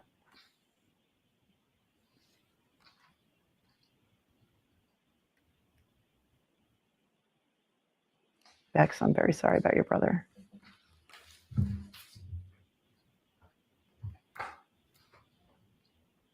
Thank you for answering my questions, Dr. Wolf. A pleasure again. No more questions at What? this time, Your Honor. That's it? Any That- brief follow-up on that? No, thank you. All That, right, Dr. Wolf. that's all for, what had Thank you happened very was it's much. over. Well, he mentioned car accident once during his testimony, right?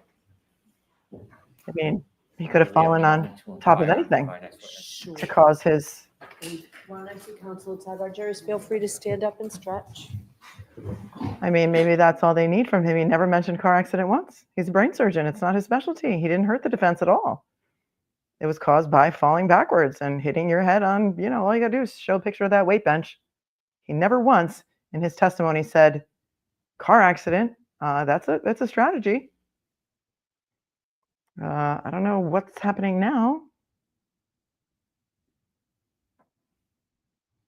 Right, why not ask him directly? I guess because you don't know what his answer is going to be. You don't, because Hank Brennan never asked him for the causation of the injury. Todd says blunt force trauma, which kind of fits both theories. Yep, that's true. He's not a pathologist. Next, he only he only treats living patients. He's not here to determine cause of death. So jurors, you may realize that that went quicker than we thought. So we are ahead of schedule. So why don't we take that morning break that we can take? So we'll take a 15 or 20 minute break. All rise for the court, please. Okay, and now, Lottie's mom said, I bet he follows up with Dr. Stonebridge.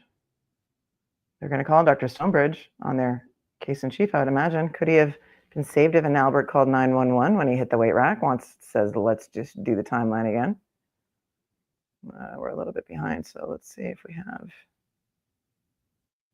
any room to move here at all.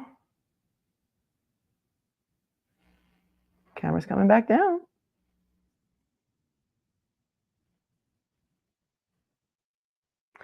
Just me. He did never use the word grass. Never once. Never ever.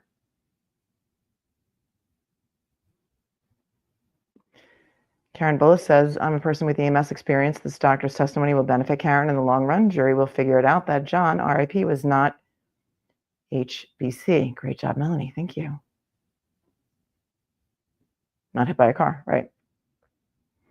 Just Irish at Hoss Long to the Alessi Nation. D says, I think he's using the doctor to prove he could roll over. Just me. He's walking a thin line of scope of practice. Yep. I mean, that was it. There was just answering the question, doctor. It's not brain surgery. Thank you, Justice, for John O'Keefe. I mean, the only question that Alessi asked him, said, you're not a forensic pathologist, are you? No. All the patients that you treat are alive, right? Yes. You're not a... There were like 3 questions. What about the raccoon eyes? Fall to the back of the head. Raccoon eyes would not cause a laceration to the right eyelid, right? He said, no, it's unrelated. It's not part of the same injury. That's all we got. Crafty councilwoman says, ooh, they're going to impeach Wolf with their experts and remind the jury that ISB said a neuro can't opine on the cause of death. That's right. That's right. That's what Irene Squirty Bello said. That is 100% correct. You are right about that. I'm not the lead investigator. I'm the case officer. Says that's a bold strategy. Let's see if it plays out. Cotton. Honey, thanks for your $20 super sticker. I appreciate you so much. I mean, never once did he say, car accident, they got what they need for closings. This is a West Virginia church outhouse.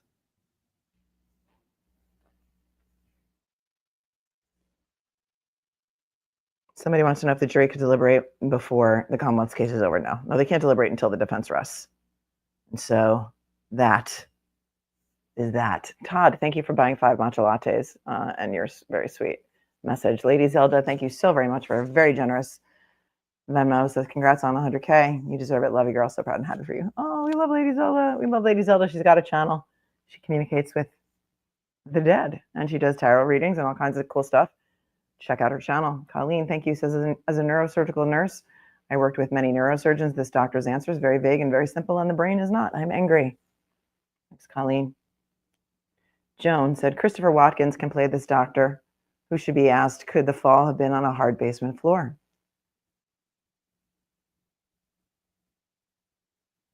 Sherry, thank you for a matcha. Says justice for John O'Keefe and vindication for Karen Reed. Free Karen Reed. Thank you, Sherry. Becky says, well done, Mel, and your 100K. Proud of you. Thanks, Becky, for your matcha latte. Nam, thank you very much for 5 matcha lattes. Huge congratulations on 100K. I can't support all the time, unfortunately, but this is a special occasion. I don't like giving to YouTube, so I thought I'd send you caffeine. Thank you so much. I appreciate you so much, all of you. Yay! We did it. All right, what are they doing? What are they talking about over there at Sidebar? I don't know. Is it still the juror issue? All the jurors are there, apparently, so whatever happened with the jurors, is apparently nobody got kicked off, so they're all there. They'll call Stonebridge. Yeah, they'll call Stonebridge on their case in chief. My degree is pending too, says go get him, Bobby. Nitka Ditka says, well, he convinced me. He hit his head. Right, he hit his head. By falling backwards. Doesn't have to be on the rock hard ground. Krista. Well, I hope he has had enough time to go home and rest for all of his surgery scheduled tomorrow. Yeah, he wake up at 4:30. Then he makes his wife coffee. Alicia, thank you for your very generous Venmo. Says congrats on 100K. What a great accomplishment and a great resource for the people who love trial watching like me, aka Ginger3855. Thank you so much. Catherine, thank you. Says I'm not. Okay, let's not read that. Susie, thank you for 5 matcha lattes. I appreciate all that you do. Enjoy your matcha. Thank you, Susie. Anne says congrats, best channel ever. Let's see, Sue is reporting. One was gone and then deleted her tweet to say they had switched seats. The laughing juror had to switch his seat, so they got rearranged. Got rearranged a little bit. Kim says, thank you, congratulations. Thanks, Kim, for your matcha. Justin, thanks for your Venmo. Says congrats on 100K subscribers. Thank you, Justin.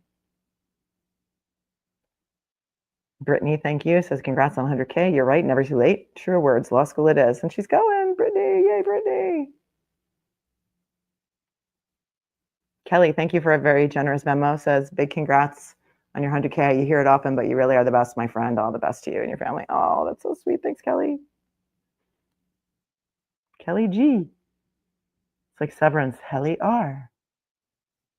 Marlene, thank you for your congratulations on Venmo. And Auntie Deb, thank you. Auntie Deb, who says, I'm broke, but I have to throw some coins on you for 100K. 100K. Oh, by the way, I met you at 44K last year. This means you average 165 subscribers each day for a whole year. Well, you know, Auntie Deb was a math teacher, and so Auntie Deb did the math on that. And how awesome is he? So awesome. Thank you, Jimmy. Jimmy.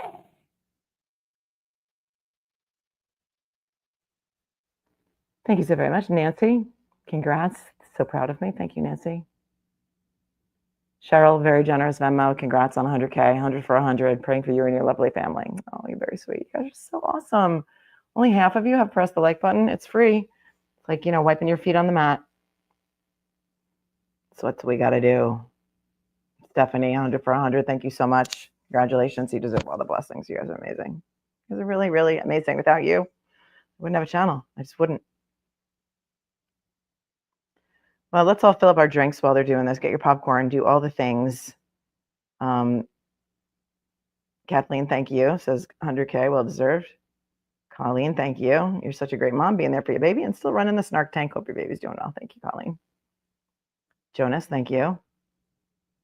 Appreciate you.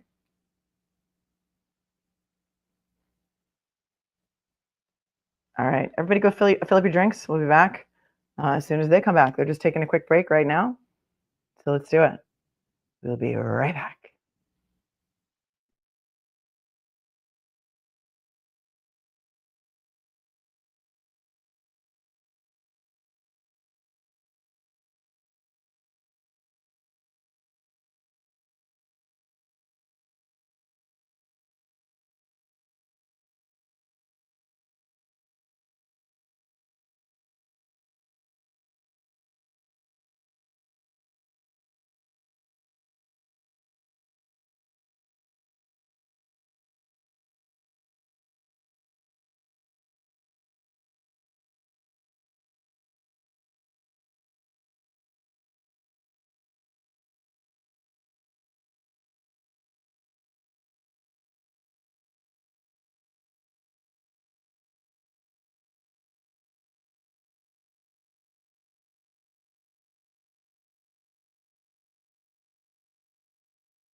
All right, we're still on a break. I have no idea what they're doing, but I think the only other witness they have for today is they're going to bring back the CHRISTINA HANLEY, who was talking about the glass and how all the different sources of glass don't match each other. And I think that is it. Thank you, Nicole, for your 50. That is super generous of you. I appreciate you so much. Nicole Martinez Marks, Jive64 says, congrats to our kind, classy, with a touch of snark, Queen Cupcake 100K. Yay. Thank you, West Virginia Church Outhouse, for year 5. Congrats on 100K. Thank you. Shell says, Mel Alessi got him to admit the frontal eye laceration could have been caused by the force, i.e. a punch. Thank you, Shell. And that it was not caused by the blow to the back of the head. Pedantic Misanthrope saw AJ on a really old episode of Dateline last night. So young and cute. Title is Dream House Mystery for after court viewing. Congrats on 100K. Oh, thank you so much. Dream House Mystery. Awesome. Miss Tallyport, thanks for your 10. Congrats on the 100K. Maybe that's why the McAlberts put John O'Keefe's outside on the lawn. He was still alive after the head injury. The Haas-Long search makes sense then, too. That's what a lot of people think. That's what a lot of people think. Thank you, Ms. Sallyport. Cupcake Company laugh oration. Alessi hit up on he could get the laceration before the laceration to the back of the head and said, thank you, I'm done. Right. He could have had the laceration first. He could have been punched, fell backwards, hit something, or hit the ground, or anything on the back of his head. That's all he needs. Deborah, thank you. Thanks for the membership. I don't know who gifted it to you, but congrats. Ash, I've had my associates for 17 years and wanted my bachelor's, but I did not lie about it. I went back to college last year. P.S. Statistics is so hard. I know. I know it is. I took it in college. It was really hard. Eladia, welcome. Welcome. Janelle, Alessi's short cross of Dr. Wolf equals nulled and void. Well done, Janelle. Proctor's dishonorable discharge. Thank you to all our mods today also. Hands up. We have the best chat on YouTube because of you. We love you. Oh, thank you for tuning in from Canada. You're amazing. Kelly, objection beyond the scope of all reality. Dr. Wolf explained injury in detail and likely caused by ground, but he's not falling on a sword. No mention of car, cold, snow, etc. Another loss for Hank Brennan. Agreed, girl. Agreed. Oops.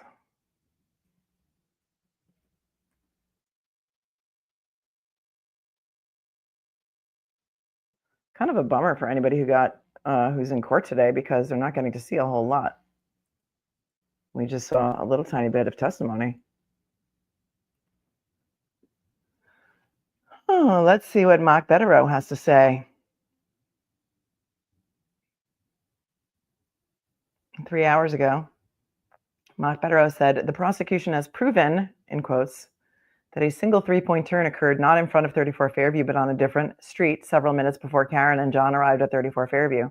So what to make of Matthew McCabe's claim to Proctor that he saw tire tracks in the snow that outlined a three-point turn directly outside of 34 Fairview around the time he observed Karen's SUV on Fairview? How could he possibly have seen this if it never happened? Or did the data fail to show another three-point turn? How could McCabe possibly even think to mention this untruth unless he was told by the MSP that Karen allegedly claimed that she made a three-point turn? Right. Because remember, in Karen's initial report, we know because we went over the initial reports in her interview with Proctor Buchanan, she told them she made a three-point turn. And so how did Matt McCabe know that? Was he trying to jive with the testimony or the statement that Karen Reed gave to the MSP? Mark and I were talking about that. And then Mark said, the jury likely will never know about this curious claim because the prosecution does not want them to know. Either Burgess isn't reliable in interpreting the vehicle data or McCabe appears to be lying after being told by Proctor what he saw. Neither possibility is good for the prosecution. Right. Right. And nobody seems to be going to call Matt McCabe. So that too is interesting. Right. Need to know says there are over 2,000 neurosurgeons in Massachusetts. Why did Hank have to dig one up from Florida? I don't know. Stephanie says, so the head injury was from a fall back and the arm scratches from being hit by a 2,000-pound vehicle. Got it. Yeah, I got it.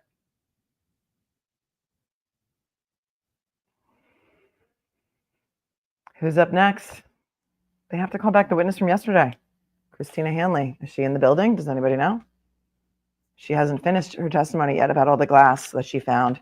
Well, she didn't find it. She's just doing the trace evidence evaluation on it. And I remember the defense asking if they can use a chalk in their testimony. And in their cross of her. And we are going to find out that I think none of these sources of glass actually match each other. And so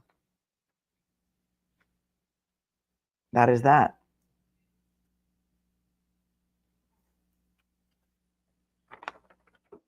And that is it. I don't know if they have any more witnesses for today. It's supposed to be a full day.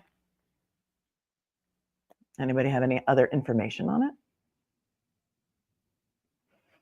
Wally World says John was beat up in the house, bit by Chloe and thrown out. End of story. Four Aces said Hank forgot Trooper Paul, said Officer John O'Keefe flew 30 feet. Yeah, well, guess what? They're not calling Trooper Paul either. But they have to call Judson Welcher. That's going to be their new accident reconstructionist. We'll see what his theory is.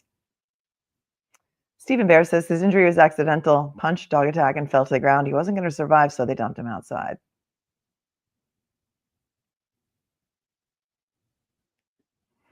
Bev said the other witness was there waiting, but they had to go out of order, right? So they took Dr. Wolf first, and they just gave the jury a break, and I'm not sure why. Life of Lissa. Here's a thought. Who is looking at the juror notebooks? Me thinks someone is reading them and called the jurors in to question them for Karen Reed. I don't know. They're not at lunch. They just were on their morning break. As far as I know. Let me see what the Twitterverse says. Hold on. Hold, please. Hold, please.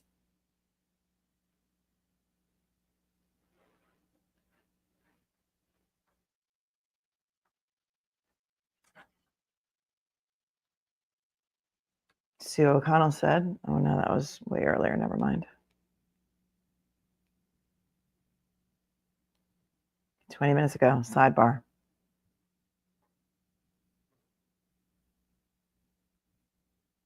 And that's where we sit right now. People are getting annoyed by all the sidebars.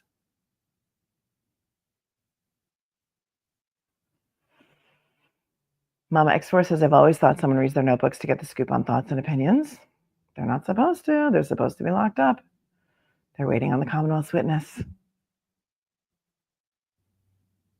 They didn't get rid of any jurors. Sorry. Sorry they didn't. So I'm not sure who's, don't spread any misinformation. All the jurors are there. Trolls are out today in full force, I guess, eh?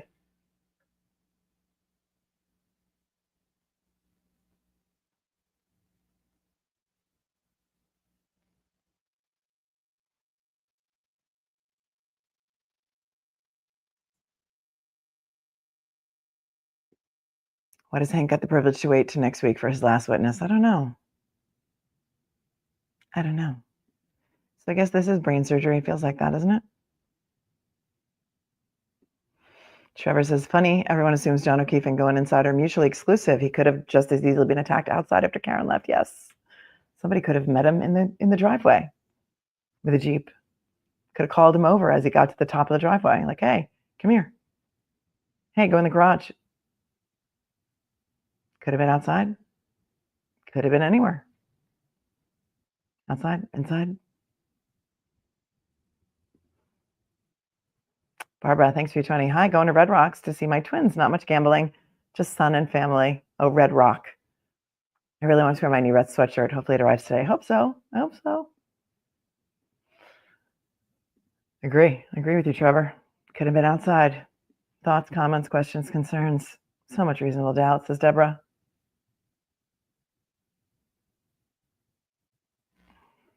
What about the steps logged in his phone, right? Could have walked to the top of the driveway, could have walked around the back to take a leak. We don't know.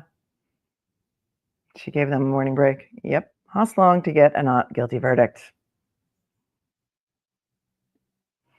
Llama Pajama. I'm still so confused. Part of me feels like she dropped him off and he just fell walking in or out of the house and cracked his skull. But why didn't any of the guests see him when leaving? They say they didn't. All right. Why his body on the lawn? Right. Nobody saw his body on the lawn. Maybe because it wasn't there. Pomsky Momsky. Thank you. Thank you for the congratulations and thanks for your 20. I love being a part of this amazing channel and chat. Oh, thanks. You're sweet. Thank you. I appreciate you. Okay, I got to take, thank you, Steve, for gifting a membership. I got to take care of some things off camera for a sec. So I'm going to jump back on if and when we come back here. If they decide to go to lunch, we will decide what to do then. Thank you, Steve, for gifting a membership.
Tom Kokonowski is here. He says hello to all the Dunkin' workers on the Cape who recognize me and then drive through for being on this channel. That's funny.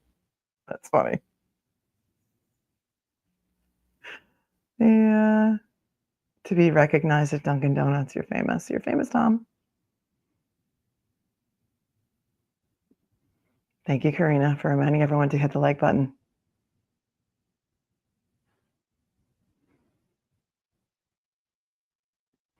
Michelle, when do we think the prosecution will be finished? I'm so ready for the defense case to start. I don't know how many more witnesses they have. Edmund says the defense just proved a second injury event. The front injury had to happen before or after the back of the head injury. That's right. That is right. She gave the jury 15, but I feel like that was about a half an hour ago.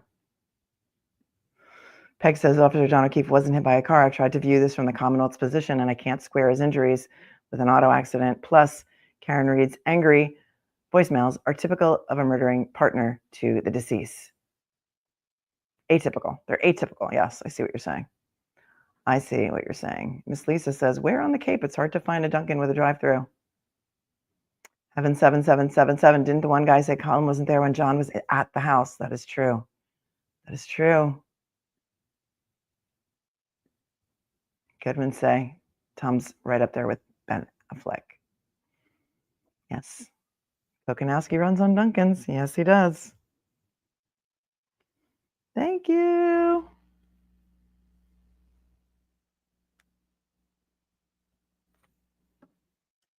I don't know. I don't know what we're doing here, you guys. Collusion can't prove a collision. Thanks for the 10. Congrats on reaching 100K subscribers. Thanks for your hard work and always keeping it classy and fun. Thank you. Thank you. Dothrock Danny says, I had a friend who drunk, fell down the stairs all the way to the basement floor. Major head injury. Looked like that wound. Fist fight. Down the stairs to concrete floor is my guess. Could be. We need to up the like ratio, everyone. Shell said Alessi got him to admit the frontal eye laceration could have been caused by a force, i.e. a punch. I think we covered that. In Life Alyssa, we definitely covered that. Sharon has been here for 19 months where someone opened a door into him and he fell. Could be. Aussie Man, thanks for hanging out for a month with me. C-Note, thanks for your super sticker. Collusion can't prove a collision. Congrats on reaching 100K. Thanks for your hard work and for always keeping it classy and fun. Oh, thank you. Grammy Caveman, case dismissed. Woohoo, for me in probate court. Congratulations, see? The power of prayer. Everyone's praying for you. Case dismissed. Congratulations, Grammy Caveman. Scuba Dan, I have a 2022 Ram truck that brakes automatically. Then I'm near something. I think Alexis says something similar. Yes, it does have automatic braking. I think this particular model, I do know. I'm not sure yet. We haven't heard any testimony on that yet. Mike says delay, long breaks and long lunches, half days, days off, Bev's court. Yeah, it's her world. We're all just living in it. We're all just living in it. The camera is moving, so let's see what's happening now. What, if anything, is happening?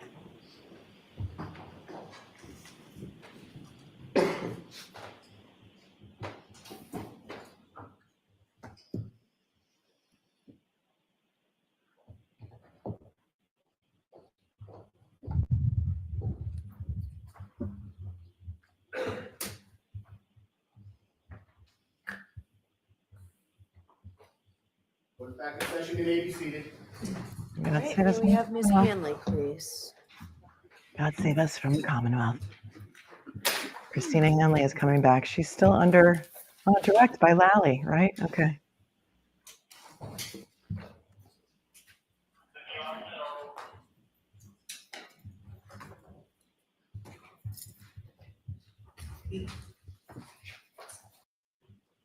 And ma'am, I'll remind you, you're still under oath and to keep your voice. Thank you. Good afternoon.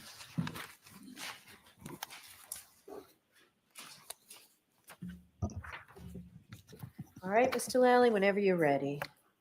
Thank you, Your Honor.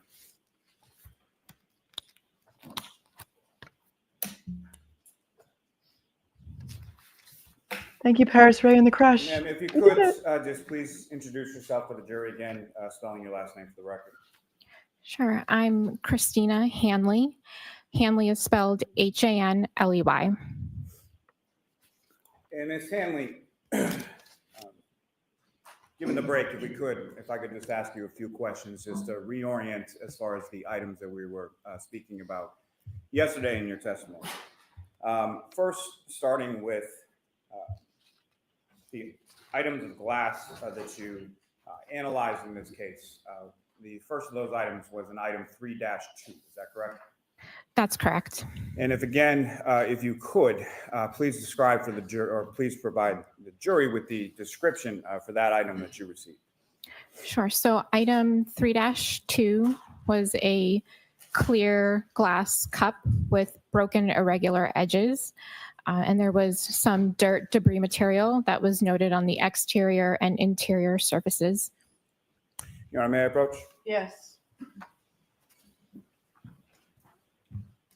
Did you show counsel? I see all these, Your Honor. All right. I gave Mr. Jackson my copy, yes, thank you. Showing you a photograph, Ms. Hanley, do you recognize that? Yes, I do. And what do you recognize that? So this is a photograph that I took. It's item 3-2, but it's also, I would have to double check on my notes, but I believe it has item 7-12, one of the pieces that I'm holding that's showing a physical match between those two items. Your Honor, call both seek to introduce in the minutes of the next exhibit. No objection. Okay. Exhibit 195. And Your Honor, may I publish? Yes. Ms. Gilman, if I could have photograph 9490.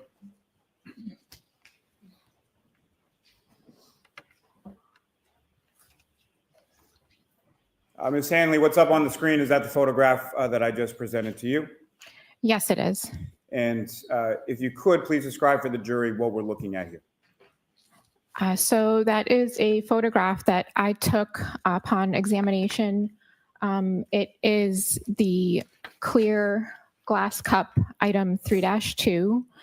And I'm holding another piece, which again, I believe it's one of the pieces from item 7-12. I would need to confirm in my file, but I'm showing that one of the pieces physically fits with item 3-2. Thank you, ma'am. Ms. Gilman, you can take that down. May I approach again, Your Honor? Yes.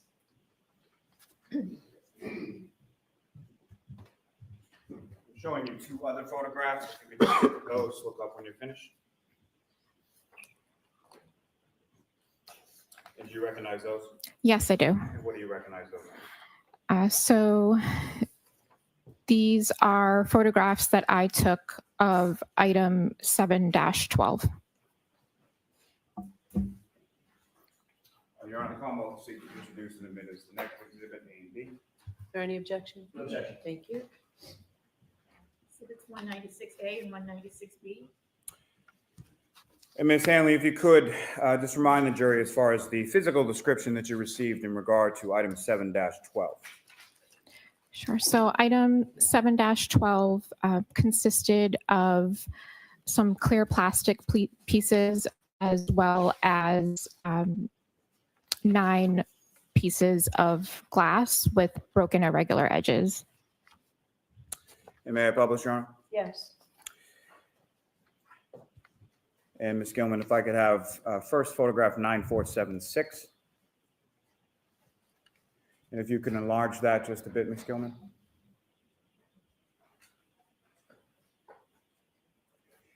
And Ms. Hanley, what are we looking at in this photograph? So this is the photo that I took of item 7-12 as I received it. So there's the several pieces of clear glass with broken irregular edges. And Ms. Gilman, if I could have 9477. And if you can enlarge that just a bit. And again, Ms. Hanley, what are we looking at in this photograph? Those are the same pieces of glass as in the previous photo, just a little bit more up close of the clear glass that was recovered and is item 7-12. Thank you. Ms. Gilman, you can take that down.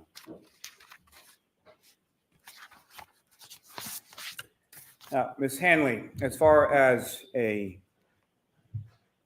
comparative analysis between items in 3-2, the glass cup, and 7-12 regarding the glass pieces, what, if any, conclusions did you make in reference to your comparison between those two items? Sure. So upon comparing those items, I did note that 6 of the 9 pieces of clear apparent glass had a physical match to item 3-2, the clear glass cup. And if you could just remind the jury as far as a physical match, what does that mean? So a physical match is basically if an item breaks and She's so those nervous. items have broken irregular edges, if those pieces come back together like a jigsaw fit, then it's a physical match and they were at one time together as one larger unit. Now, as far as each of those They're part of the drinking items within glass. 7-12 had a letter associated with them, correct? Yes. And do you recall which of the 6 were a physical match for item 3-2, the glass? I would just need to refer to my notes for the exact letters. Sure, you can take your report out. Chili in the house. Hi, Gabby from Chili. Thank you.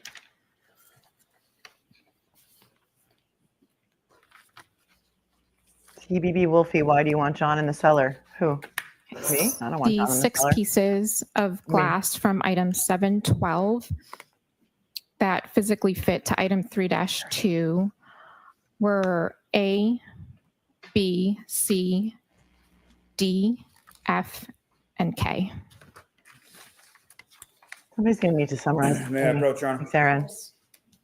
Well, let me ask you this first. I'm sorry. So, Ms. Hanley, during the course of this physical match analysis that you're conducting, are you memorializing that process with photographs as well? Yes, I am. May I approach, Your Honor? Yes.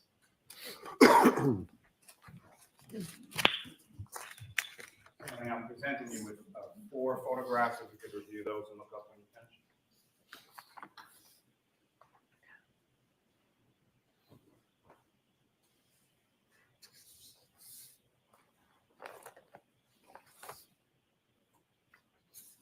And do you recognize those, ma'am?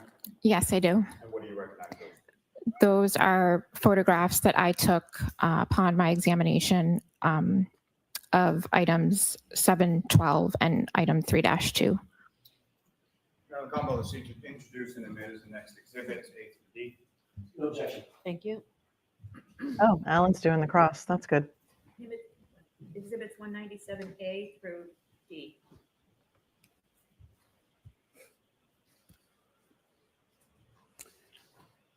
May I, Ms. Gilman, if I have 9502, please.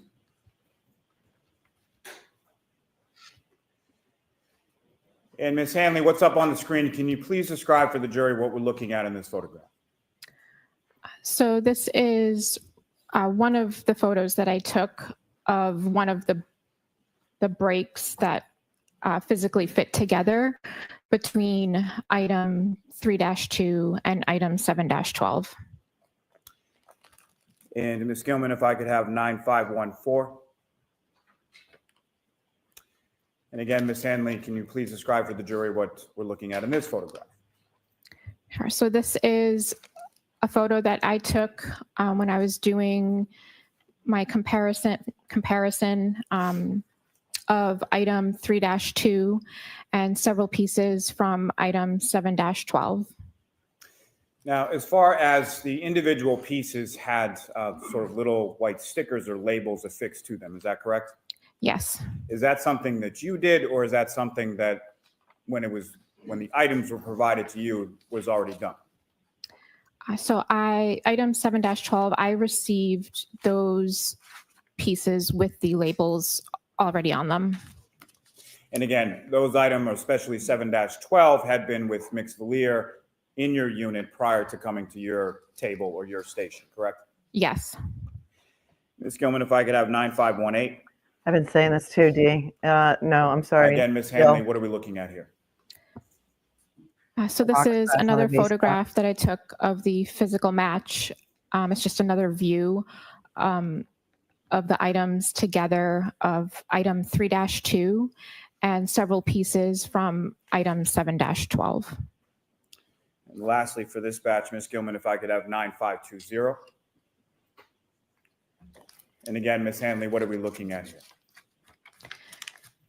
So this is another picture that I took of the items just slightly rotated of item 3-2 with a physical fit to several items What was in the or glass? several pieces from the close-up item was in the glass. 7-12. Ms. Hanley, is there a laser pointer on the desk in front of you? Yes. If you could, preferably using this screen, just so it's visible for the jury, could you delineate where you see in this photograph item 3-2 and where you see the items associated with item 7-12? I've been saying that too, Noel. If he walked in with anything, he had to go out with it. He walked in with the glass, it had to go out. So this right here is item 3-2. This doesn't prove that he didn't go in the house. And these pieces Prove up that he here was hit by a car. are several pieces from 7-12. Who drank whiskey? Right. Higgins left because they Ms. didn't have any Gilman, you whiskey, can he take that said. Was it fingerprinted? I don't think it was, Angela. This is just, Now, the How other two boring items can you make that you analyzed or examined in this part of your physical match analysis were items 3-3 and 7-14, correct? That's correct. And turning your attention specifically to item 3-3, if you could just remind the jury as far as the physical description of that item that was provided to you. Sure. So item 3-3 was 5 pieces of clear glass with broken irregular edges that were recovered from the bumper of the vehicle. okay, so the May I bumper approach you, glass. Your Honor? Yes.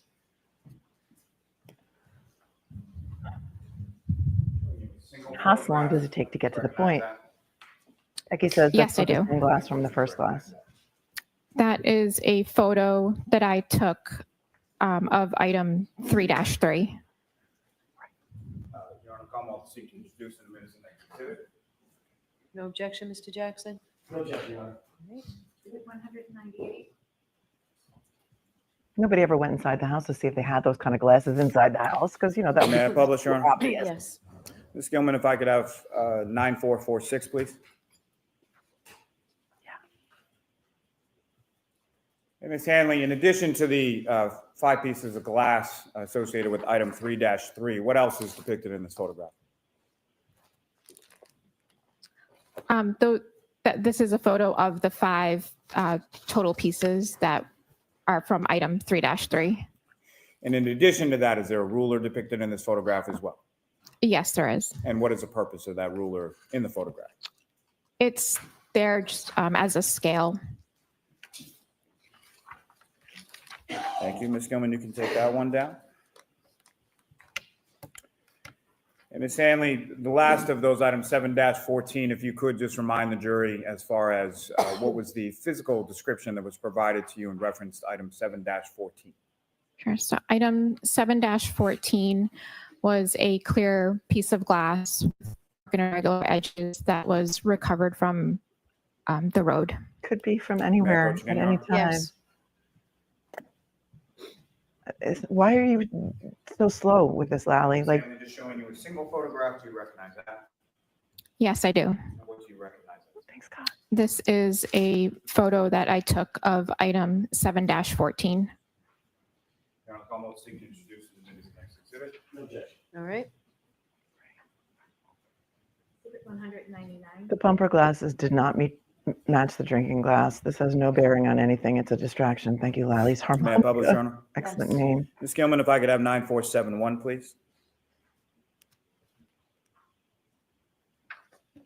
Thank you, Becky. The first glass came from a set. It Say wasn't again. The 2 screens don't match. The judge said, what? The 2 screens don't match? Okay, great. Correct, Kelly. Unless they match this to a glass from the waterfall or checked it against glasses from 34 Fairview. Surely this is yet another prosecution nothing burger. Thank you, Your Honor. Ms. Hanley, again, if you could just Constitution. describe for the jury what is depicted in the photograph up on the screen. This is the photo that I took of item 7-14. Thank you. Ms. Gilman, you can take that down. Massachusetts, what about the possibility the glass was intentionally Hanley. smashed? In addition to the Intentionally smashed in John's face, hence glass Karen Reed pulled from his nasolabial fold. Exactly. physical match analysis that you did between item 3-2, the cup, and 6 of the pieces that you found to be a physical match from item 7-12, did you also compare pieces from item 3-2, 7-12, and 7-14? Yes, I did. And what did you conclude in your physical match analysis of those items together? So upon examining and comparing item 3-2, 7-12, and 7-14, I had concluded that 6 of the 9 pieces of glass from 7-12 physically fit with item 3-2, and the remaining 3 of the 9 from 7-12 did not have a physical fit to item 3-2. I also compared item 3-2 and 7-12 to 7-14, but there was no physical match to item 7-14. Now, in addition Susie, to that, did you also do a physical match analysis between item Thank you. 3-2, the drinking glass, 7-12, pieces found from the roadway, and certain pieces from 3-3 from the bumper of the vehicle? Yes, I did. And what did you conclude based on that physical match analysis between those items? So upon examining and comparing those items, so there were 5 total pieces of glass from item 3-3. I used 2 of those pieces for physical match comparison to the items recovered from the road. Upon my examination, I did not, there was no physical match between those 2 pieces from item 3-3 to any of the pieces recovered from the road. That was the So bumper that glass. included items 3-2, 7-12, So the bumper and glass, that's 7-14. nothing. Now, as far as the 2 pieces that you had selected from item 3-3, do you recall which of those 2 lettered pieces you chose for your comparative analysis? Yes, And which were they? they were pieces A and B. And if I could ask why pieces A and B versus other pieces? So A and B were used for physical match. The remaining 3 of the 5 were not used for physical match comparison due to their size and condition. Thank you, Now, David Reese. those same 2 pieces from item 3-3, pieces A and B, did you then do a physical match analysis between that and 7-14? I did. And what did you conclude from that analysis? I concluded that there was no physical match between the 2 pieces from item 3-3 to item 7-14. Now, did you also do a physical match analysis between piece E from item 3-3 from the bumper? I did not. No, not a physical match examination. Did you do any comparative analysis between a piece of glass E from 3-3 from the bumper and item 7-14? Yes, I did. And what did you conclude from that analysis? So I selected piece E for further examination. I did microscopic examination as well as instrumental analysis, and I did the same microscopic and instrumental analysis to 7-14, and I compared the data, and I came to the conclusion that the piece that I sampled from item 3-3, piece E, was found to be consistent in physical and instrumental properties to the sample that I took from item 7-14. If you could, Ms. Hanley, could you please explain to the jury when you say instrumental analysis, what is that? What does that consist of? So the instrumental analysis that I conducted was on the GRIM instrument, which measures the refractive index of the samples. So after I had ran my samples for both item 3-3 and 7-14, I compared the data to determine whether they were consistent or not consistent. And so when you say that something is consistent in instrumental properties, what does that mean? So in this instance, they had consistent refractive indices. I thought during the last trial, none of the glass matched each other. With the So glass I'm items, confused. what other additional examinations did you perform in this case? Sorry, could you say that again? In addition to items 3-2, 3-3, 7-12, and 7-14, what other items did you look at in this case? That's what I thought. So I also examined item 3-1 and item 7-18.18. And what was the description provided to you in reference to item 3-1? 3-1 was a taillight, and there were also some other plastic pieces as well. And taillight from the same vehicle as the glass from the bumper, correct? Yes. May I approach, Your Honor? Yes.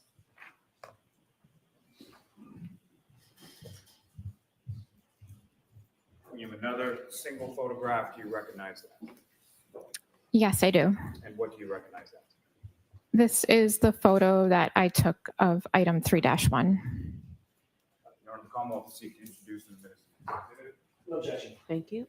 Yeah, sidebar check. I shudder to imagine what would have happened to Karen Reed if she had decided to go into 34 and come into the house as John was being beaten to a pulp. Which girl would they choose to pin that on? Thank you, sidebar check. May I publish, Your Honor? Yes. Ms. Gilman, if I could have photograph 9394. And Ms. Hanley, do you recognize what's up on the screen as Exhibit 200? Yes, I do. And what do you recognize it to be? This is the photo that I took of item 3-1. And what's contained in here, is that a fair and accurate portrayal of what the item 3-1, the taillight housing, looked like when you received it? Yes. Now, as far as, and we'll get to this more a bit in a moment, but as far as Please, how long are any you going to be? sort of comparative analysis that you did with any other item, what part of this taillight housing were you comparing to that other item?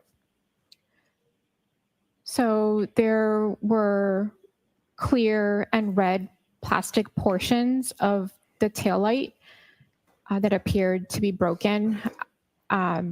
So I sampled portions of the clear plastic as well as the red plastic on the taillight.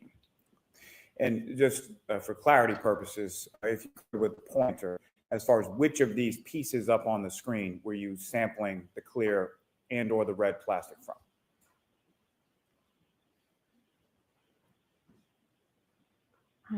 So the red plastic that I sampled was from this area. It's a little hard to tell from here. I think I'd have to refer to my photo in my notes, but I think there were a couple of different areas that had clear broken plastic. I think this might have been one of the areas that was broken that I sampled. And just for my purposes, really what I'm asking, Ms. Hanley, is the clear plastic that you used from item 3-1 was from the housing unit itself, the large piece, correct? Yes. Okay. Ms. Gilman, you can take that down.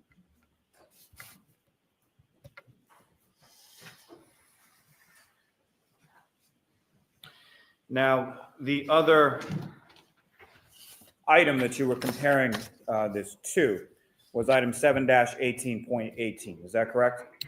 Yes, that's correct. And what was provided to you as the description of that item, 7-18.18? So 7-18.18 was debris that was collected from 2 pieces of clothing from the victim. And specifically, that would Right. be 7-17 All the debris was scraped orange together and t-shirt, put is into that like a little correct? shoe tin. I Remember? believe that is correct, yeah. Okay, as well as 7-18, a gray long sleeve shirt, is that correct? Yes. And when you say that item 7-18.18 contained debris, what did that debris consist of? So the debris consisted of one clear piece of plastic, as well as several pieces of red plastic, among some other trace material. Microscopic pieces. Now, were there measurements taken of those items within the debris, specifically the clear plastic and the red plastic? Were they in the same envelope Yes. with the And tail light what were clothing? those measured to be? I would just Pretty need sure. to refer to my report for that. Okay, go ahead. George was like, okay, go ahead. I want to get to the Cape and maybe. And it's, we're hungry. Getting hangry over here.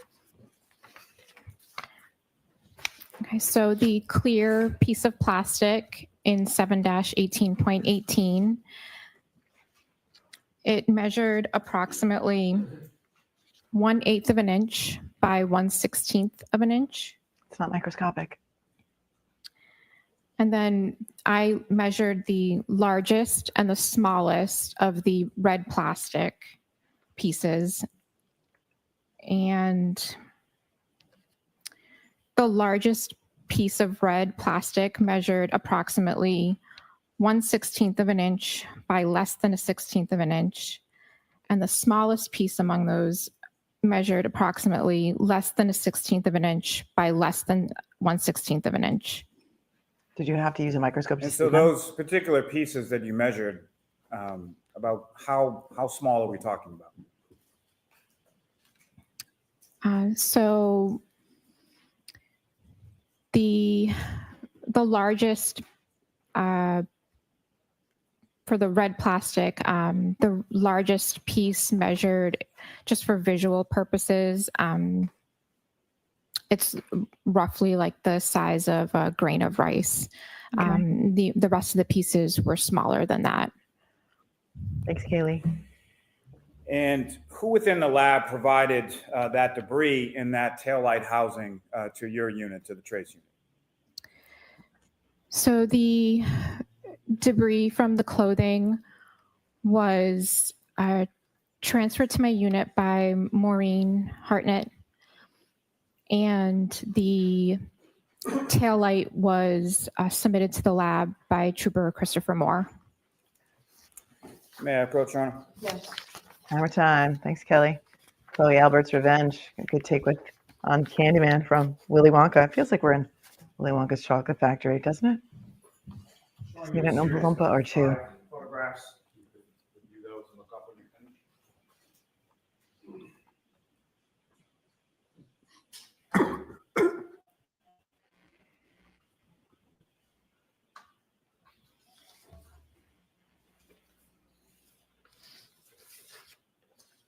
Generally speaking, Ms. Hammond, do you recognize what's depicted in those photographs? Yes, I do. And what do you recognize those? Those are the photographs that I took of 7-18.18. I'm going to come up to seek to introduce and admit as the next exhibit, A through E. No objection. Thank you. It's 201 A through. Thank you, Shelley, for your awesome Venmo. It says Maine loves you. I love Maine right back. Your Honor, may I publish? Yes. Ms. Gilman, if I could have photograph 9352. And Ms. Hanley, what is depicted in this photograph on the screen? So this is one of the photos that I took of 7-18.18. This is how I received the clear piece of plastic. And is that a Where is it? tin that it's encased in at the time that you receive it? All right, I have a problem Yes. with this. Ms. Gilman, if I could have Sometimes the debris, people say it was in an envelope, a glassine envelope, and I thought it was in a tin, and now she's saying it's in a tin. So which was it? Remember, we said it looks like a chew tin, like a tin from chewing tobacco. Have 9355.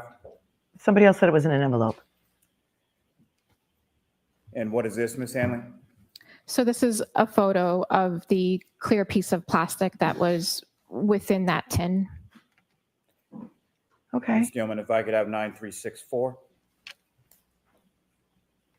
And Thank Ms. you to Gilman, if Deb. you could enlarge this. Love just a you. bit. Thanks, Nicole, for Karen Reed, Maybe just Ellie. a little more, please. Hearts, And Shelley, Ms. Hanley, what are we looking Jane at loves in me. this photograph? Nurse Jones. Thank This you. is the photo that I took of the debris that was collected from the clothing items.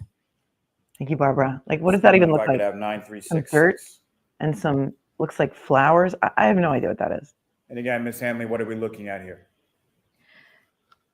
This is a photo that I took under a microscope of the red plastic Use a microscope. pieces that I noted within the debris. And lastly, Ms. Gilman, if we could have photograph 9369. Thank you, Barbara. Ms. Hanley, what are we looking at here? Happy 100K. This is a picture that I took of the red plastic pieces that I removed Any dog from hair? the debris. I don't know. What's this on the right? Look at this piece on the right. Does it look like a microscopic dog Ms. Gilman, hair you can take that. to you? Good one, Teresa. Good one.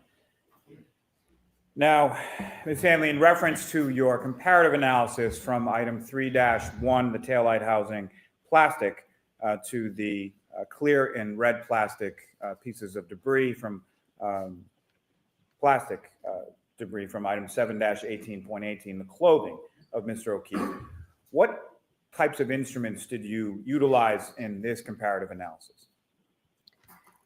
Sure. So after completing my examination, I utilized a comparison microscope as well as a polarized microscope, a FTIR, which is Fourier transform infrared spectrometer. And I also used a microspectrophotometer, also known as a microspec. And what is a microspec? So a microspec is an analytical tool that we can use to examine samples that have color. So it provides information on the sample's dyes and pigments. And how is that utilized in your comparative analysis? So I ran samples from both items that I was comparing, and I compared the data from those two items as a part of my comparative analysis. And when you run that sort of Skills data, improving with can you HIPAA describe cards. for the Skills jury improving with sort of what HIPAA that data looks like? Like, what are you physically Nope. seeing when you're examining the data from a microspec? So what we refer to it as a spectrum or just a graph. And when we do the comparison, we can overlay those spectra or graph to determine if they are consistent or not consistent. And I know you spoke a little bit about it in your testimony yesterday, but if you could remind the jury as far as an FTIR, what is that and how is that used in your analysis? So an FTIR is another analytical tool that we can use. A sample is exposed to infrared light and it reacts in a certain way with that light. And what's produced is a spectrum of peaks and valleys that are representative and unique to your sample. Peaks and valleys. And so testimony, like this trial. that instrument was used to run samples from both items, and then the data was compared from both items. Sorry, Becky. Now, from your comparison of I heard. starting with the clear plastic from the debris from Mr. O'Keefe's clothing, from your comparative analysis of that clear plastic to the clear plastic from item 3-1, the tail light, what did you conclude? So the clear plastic from the debris was found to be consistent in color and instrumental properties to the clear plastic from the taillight. So accordingly, the clear plastic from the debris could have originated from the clear plastic from the taillight, It could have. or Shouldn't say from definitely. another source with the same Oh. characteristics. So it could have been part of the taillight. And Or with something else. reference to Excellent. the red plastic from item 7-18, Well done. 18 from Mr. O'Keefe's clothing, Come on, man. in your comparison of that red plastic with the red plastic from the passenger side taillight of the defendant's vehicle, item 3-1, what did you conclude from that analysis? So the red plastic And that Hartnett said she I didn't see any sampled plastic. Yeah. from item from the debris from the clothing from 7-18.18 was found to be consistent in color, microscopic Consistent. appearance, Not the and same. instrumental Could be, properties maybe not. with the portions that I sampled John O'Keefe was not hit by from a the car. red plastic from Car the did not hit John taillight. O'Keefe. Why are we So here? accordingly, the red plastic from item My head has 7-18.18 popped off too, Bex. could have originated from the red plastic Maybe. Kind that of, I sort of. sampled from the taillight, Or something else. or from another source with Oh. the same characteristics. Or something else. There you go. I'm sorry, Your Honor, if I could just Sidebar chick. while the sirens pass. Allison donated $100 to the Free Karen Reed May I Defense approach Fund to again, Your Honor? celebrate my 100,000 subscriber milestone. Actually, Thank is this a you. good time to take a break, Mr. Lally? Could the defense? Entirely up to the court. I probably have another 3-4 minutes left. Yeah, but we have cross. I'm going to see counsel for 2 minutes, folks. Allison donated $100 to the Free Karen Reed Defense Fund to celebrate the $100,000 subscriber milestone. Does the defense still hammer it home or rest on their stack of reasonable doubt? Well, no, they're going to have to call some witnesses to really, really, really hammer it home, in my professional opinion. Let's fast forward this a little bit. An hour, so I know so we will take a luncheon break, and we'll take an hour, so I know we'll take an hour, okay, we'll see you back here. So, we're just going. They're going to take an hour for lunch? Come on, man. Why? Why are they doing that? It's 1 o'clock. Are they going to talk about anything else? I got to jump, you guys. I got a kid to take care of. So, and I've already been here for longer than I thought. So court's not coming back until 2. I just want to thank everyone for being here with me today and celebrating my 100,000 subscriber milestone. You guys are the best. Couldn't do it without you. And I am in an undisclosed location and I really do have to go. So there's going to be an hour break. Best of luck trying to survive the afternoon somewhere like Law and Crime or Court TV. I hope you don't have to do that. Sidebar chick said if John O'Keefe was holding a glass in his right hand, then hit by the SUV, his arm wouldn't have been in a position to make those lacerations when being hit with an exploding taillight. No, it wouldn't have. All of this is ridiculous. Nola Mama is like, is this lady being held against her will? Blink twice if Michael Marcy is standing behind the cameras. Big Hoss, if I'm a baseball coach, in order to get people to buy in, you have to bring the juice. The prosecution's got no juice. Shannon Burgess has removed himself from LinkedIn, apparently. You can't even make this up. It is a nightmare for Karen Reed of the greatest proportions. John O'Keefe was not hit by a car. A car did not hit John O'Keefe. They're going to waste an hour taking lunch. They're going to come back, and she's going to be sliced and diced on cross by Alan Jackson. And we'll cover that over one of the days we have upcoming where there's not going to be any court, like maybe tomorrow. Tomorrow's supposed to be a half day, but it depends on whether Hank has any witnesses left. And Friday. So we already need to catch up on day 18. So it'll just be a little bit more, and we can do it. Thank you all so very much for being here with me today and for being here with my 100,000 subscriber milestone. I love you. I miss you with all of my heart. I got things to do. So I'm sorry, but being a mom comes first for me. I can't wait around for an hour and then wait for them to come back. Thank you to the moderators for making this channel what it is and for, you know, working so hard, tirelessly. It's a thankless job and they do an amazing, amazing job. So thank you, moderators. I love you all so very much. And to each and every one of you who chooses to spend your day with me, thank you so very much. I will see you real soon because you know if I don't see you soon, I'm going to die. Stay cool, stay kind, stay classy. Thank you so much for being here with me today. And peace out.